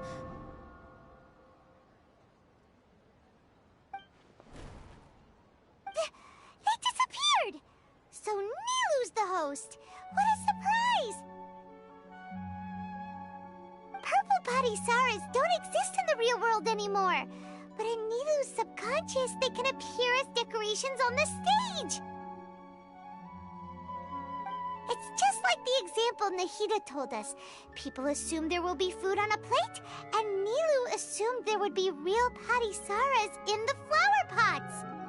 So when you saw the flowers, you instantly knew it was Nilu? But if we want to end the samsara, we need the host to become aware that they're dreaming. How should we make Nilu realize that? Am I dreaming? Huh? So I'm right. Is this Lesser Lord Kusanali responding to our celebration of the Sabzeruz festival? Wrong guess, but you aren't completely wrong either. The point is, what made you think this is a dream? As far as you know, people in Sumeru don't dream, right? Yeah, but have you heard the tale of the first sage? To prevent a calamity, he went on a journey to find the Archon. Ooh, sounds familiar. Dunyarzad told us a story like that when we first arrived in Sumeru City. So it was about the first sage, huh? Yep, but in the part you heard, he hadn't become the first sage yet. There's more to the story. His piety and wisdom were acknowledged by the Archon, and she finally gave her blessing to him. All kinds of spectacular scenes appeared in front of the first sage, as if all the knowledge in the world was being painted onto a canvas right before him. He was captivated. After who knows how long, he mastered all the knowledge he could comprehend. Afterward, he said to the Archon, "I miss my parents, my wife, and my children. I've been away from home for far too long. They must be worried." The Archon smiled. The next second, the sage found himself lying in his bed, as if he had just woken up from a dream. His wife, lying next to him, said, "You're off to search for the Archon today, aren't you? Have a safe journey, my love." In the end, the first sage took care of many disasters in Sumeru City, and founded the Academia. What a happy ending. So, the first sage was dreaming ever since the beginning of the story? He never went on his journey? Yes, but his faith and determination were conveyed to the Archon, so she blessed him in the form of a dream. Paimon understands where you're coming from now. That's a really interesting connection. But we really gotta wake up soon, like the sage in the story! I see. Well, it just so happens that today's Sabzeruz festival is almost over too.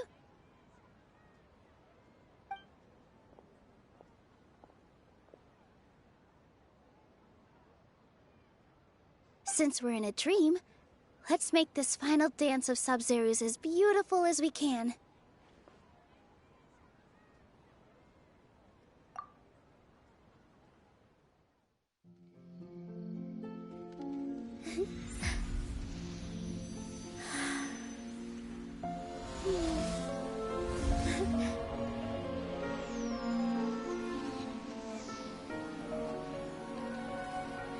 fight is over, everyone. I dedicate this to our god, the Dance of Sub-Zerus.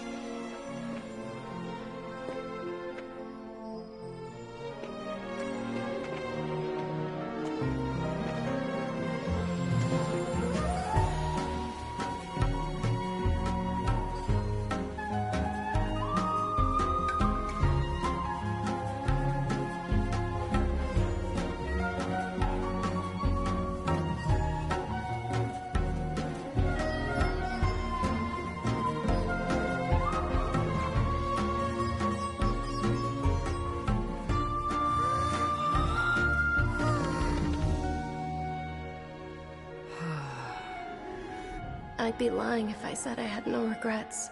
I would have loved to see Nilou's dance.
Good morning, traveler.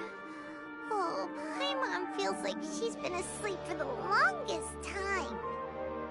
Paimon's head feels super heavy. Did we oversleep? Do you even remember going to sleep last night? Paimon thinks it was after the Sub-Zerus festival. The Sub-Zerus festival! Have we finally escaped from the Sub-Zero Samsara? Quick! Take off your Akasha terminal!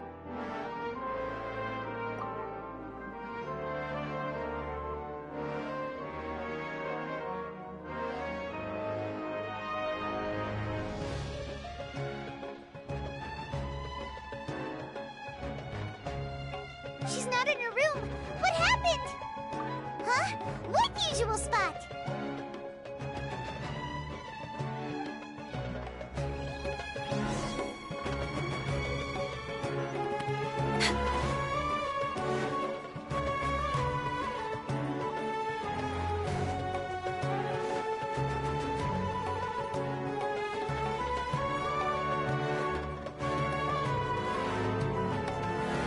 Well done, Traveler and Paimon.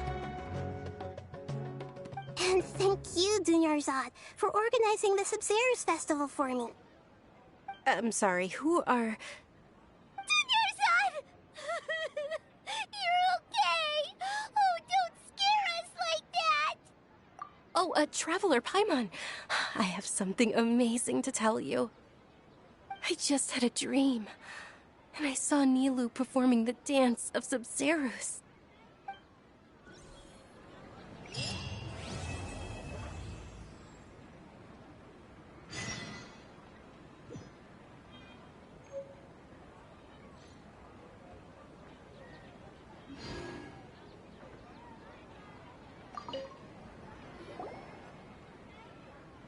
You're actually Nahida, aren't you? Paimon felt like Catherine was acting weird when we met at the Sub-Zerus festival.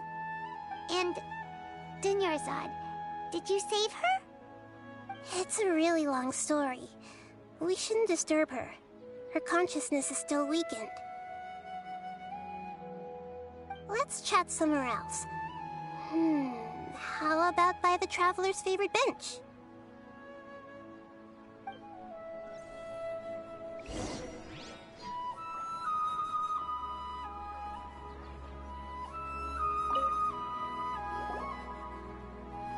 What's going on? Why are you two so excited to see me? Hasn't it only been a night? It's actually been much longer than that. Oh? Strange. Was I really asleep that long? No wonder I have such a headache.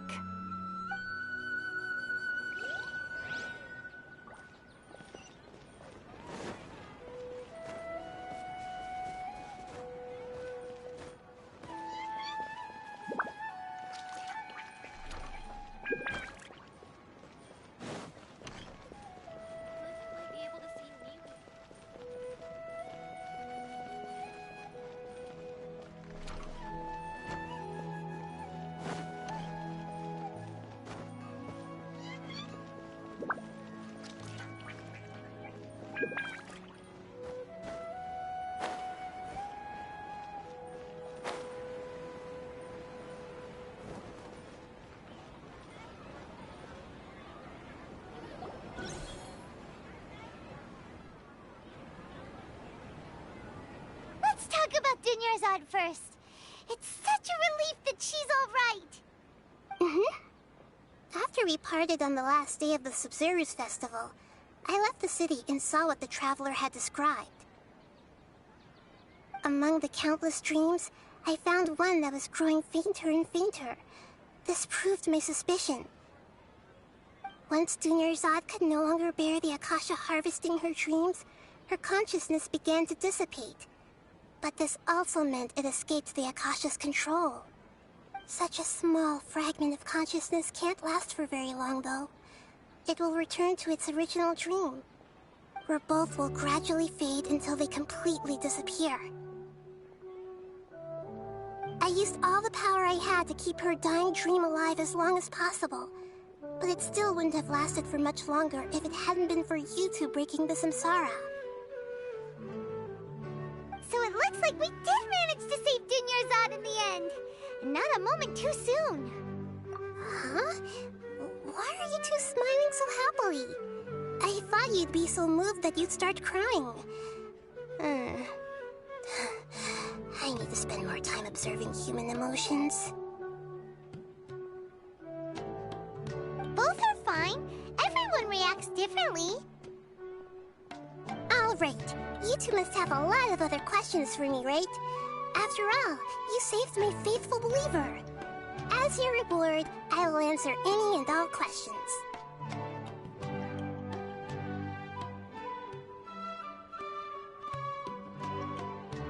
At the Avidia Forest, there was this incense that made the Traveler fall unconscious and dream of a huge tree and a red sky.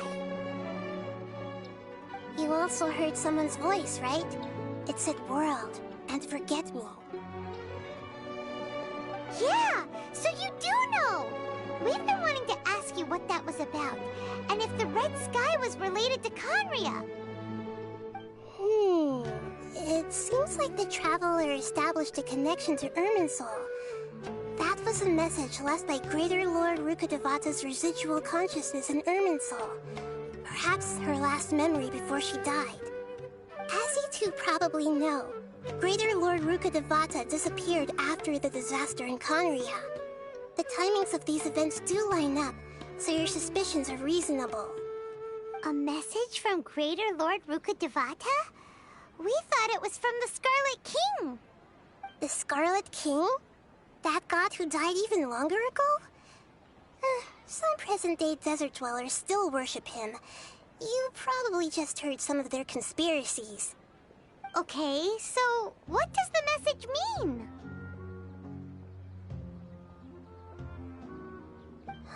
I still haven't managed to decipher it. Even the Akasha isn't currently capable of doing that.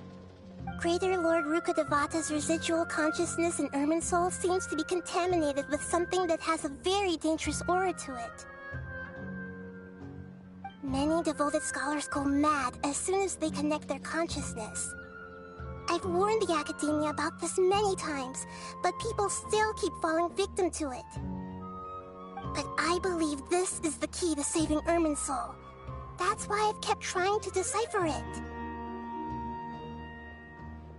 So the tree in the vision was Irminsul? Oh, Tainari also said that Irminsul is sick. Is it because of the contaminated consciousness? But even if you can't figure out what that vision was all about, it seems like our search for you was all in vain. The Traveler wasn't affected after coming in contact with that consciousness. I've never seen anyone like that. With you here, we may have a chance at deciphering it.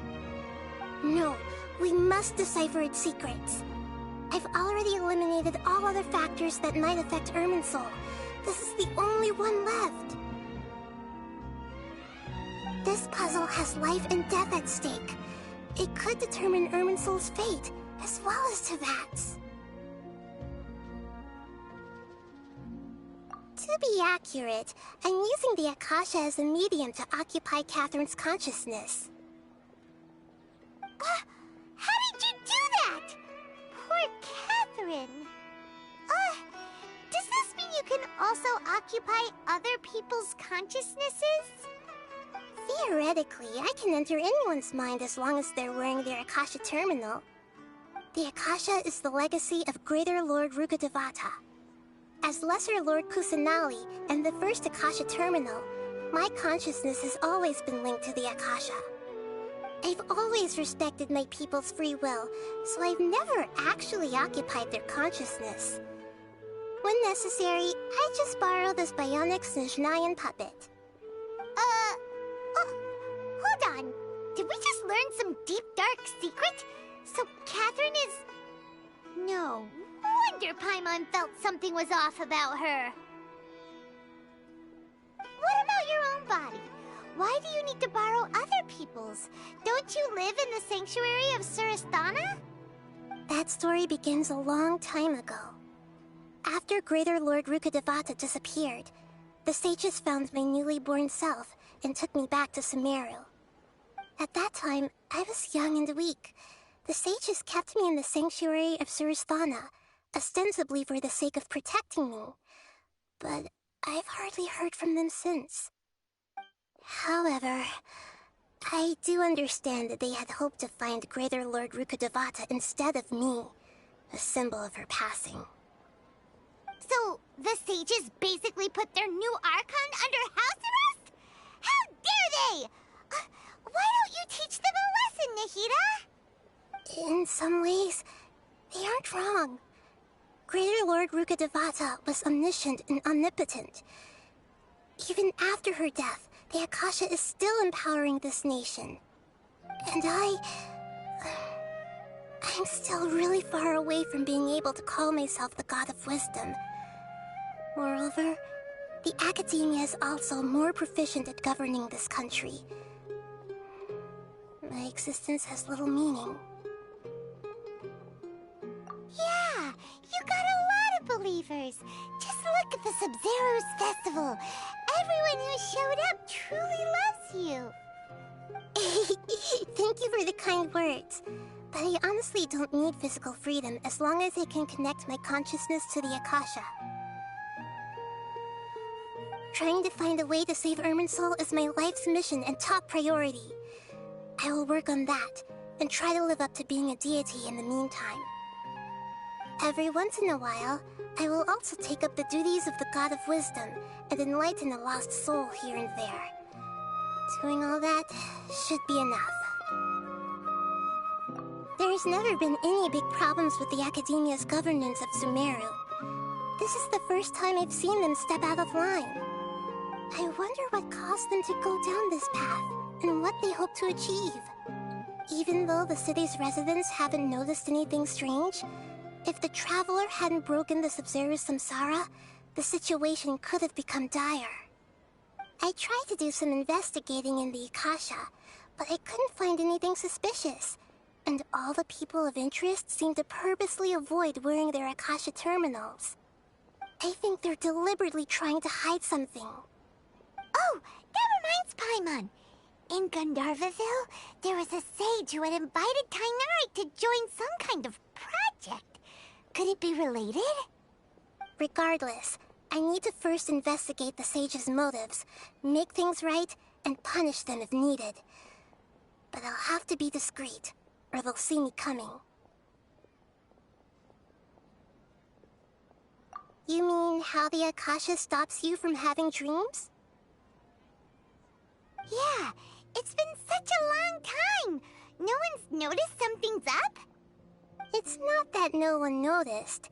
It's more like no one cared. Ultimately, it's all rooted in the sage's misdirection. Misdirection? The sages convinced everyone to believe that being unable to dream is a sign of rationality and wisdom. Not dreaming is a badge of honor in Sumeru. Even if the truth is that their dreams are being reaped by the Akasha.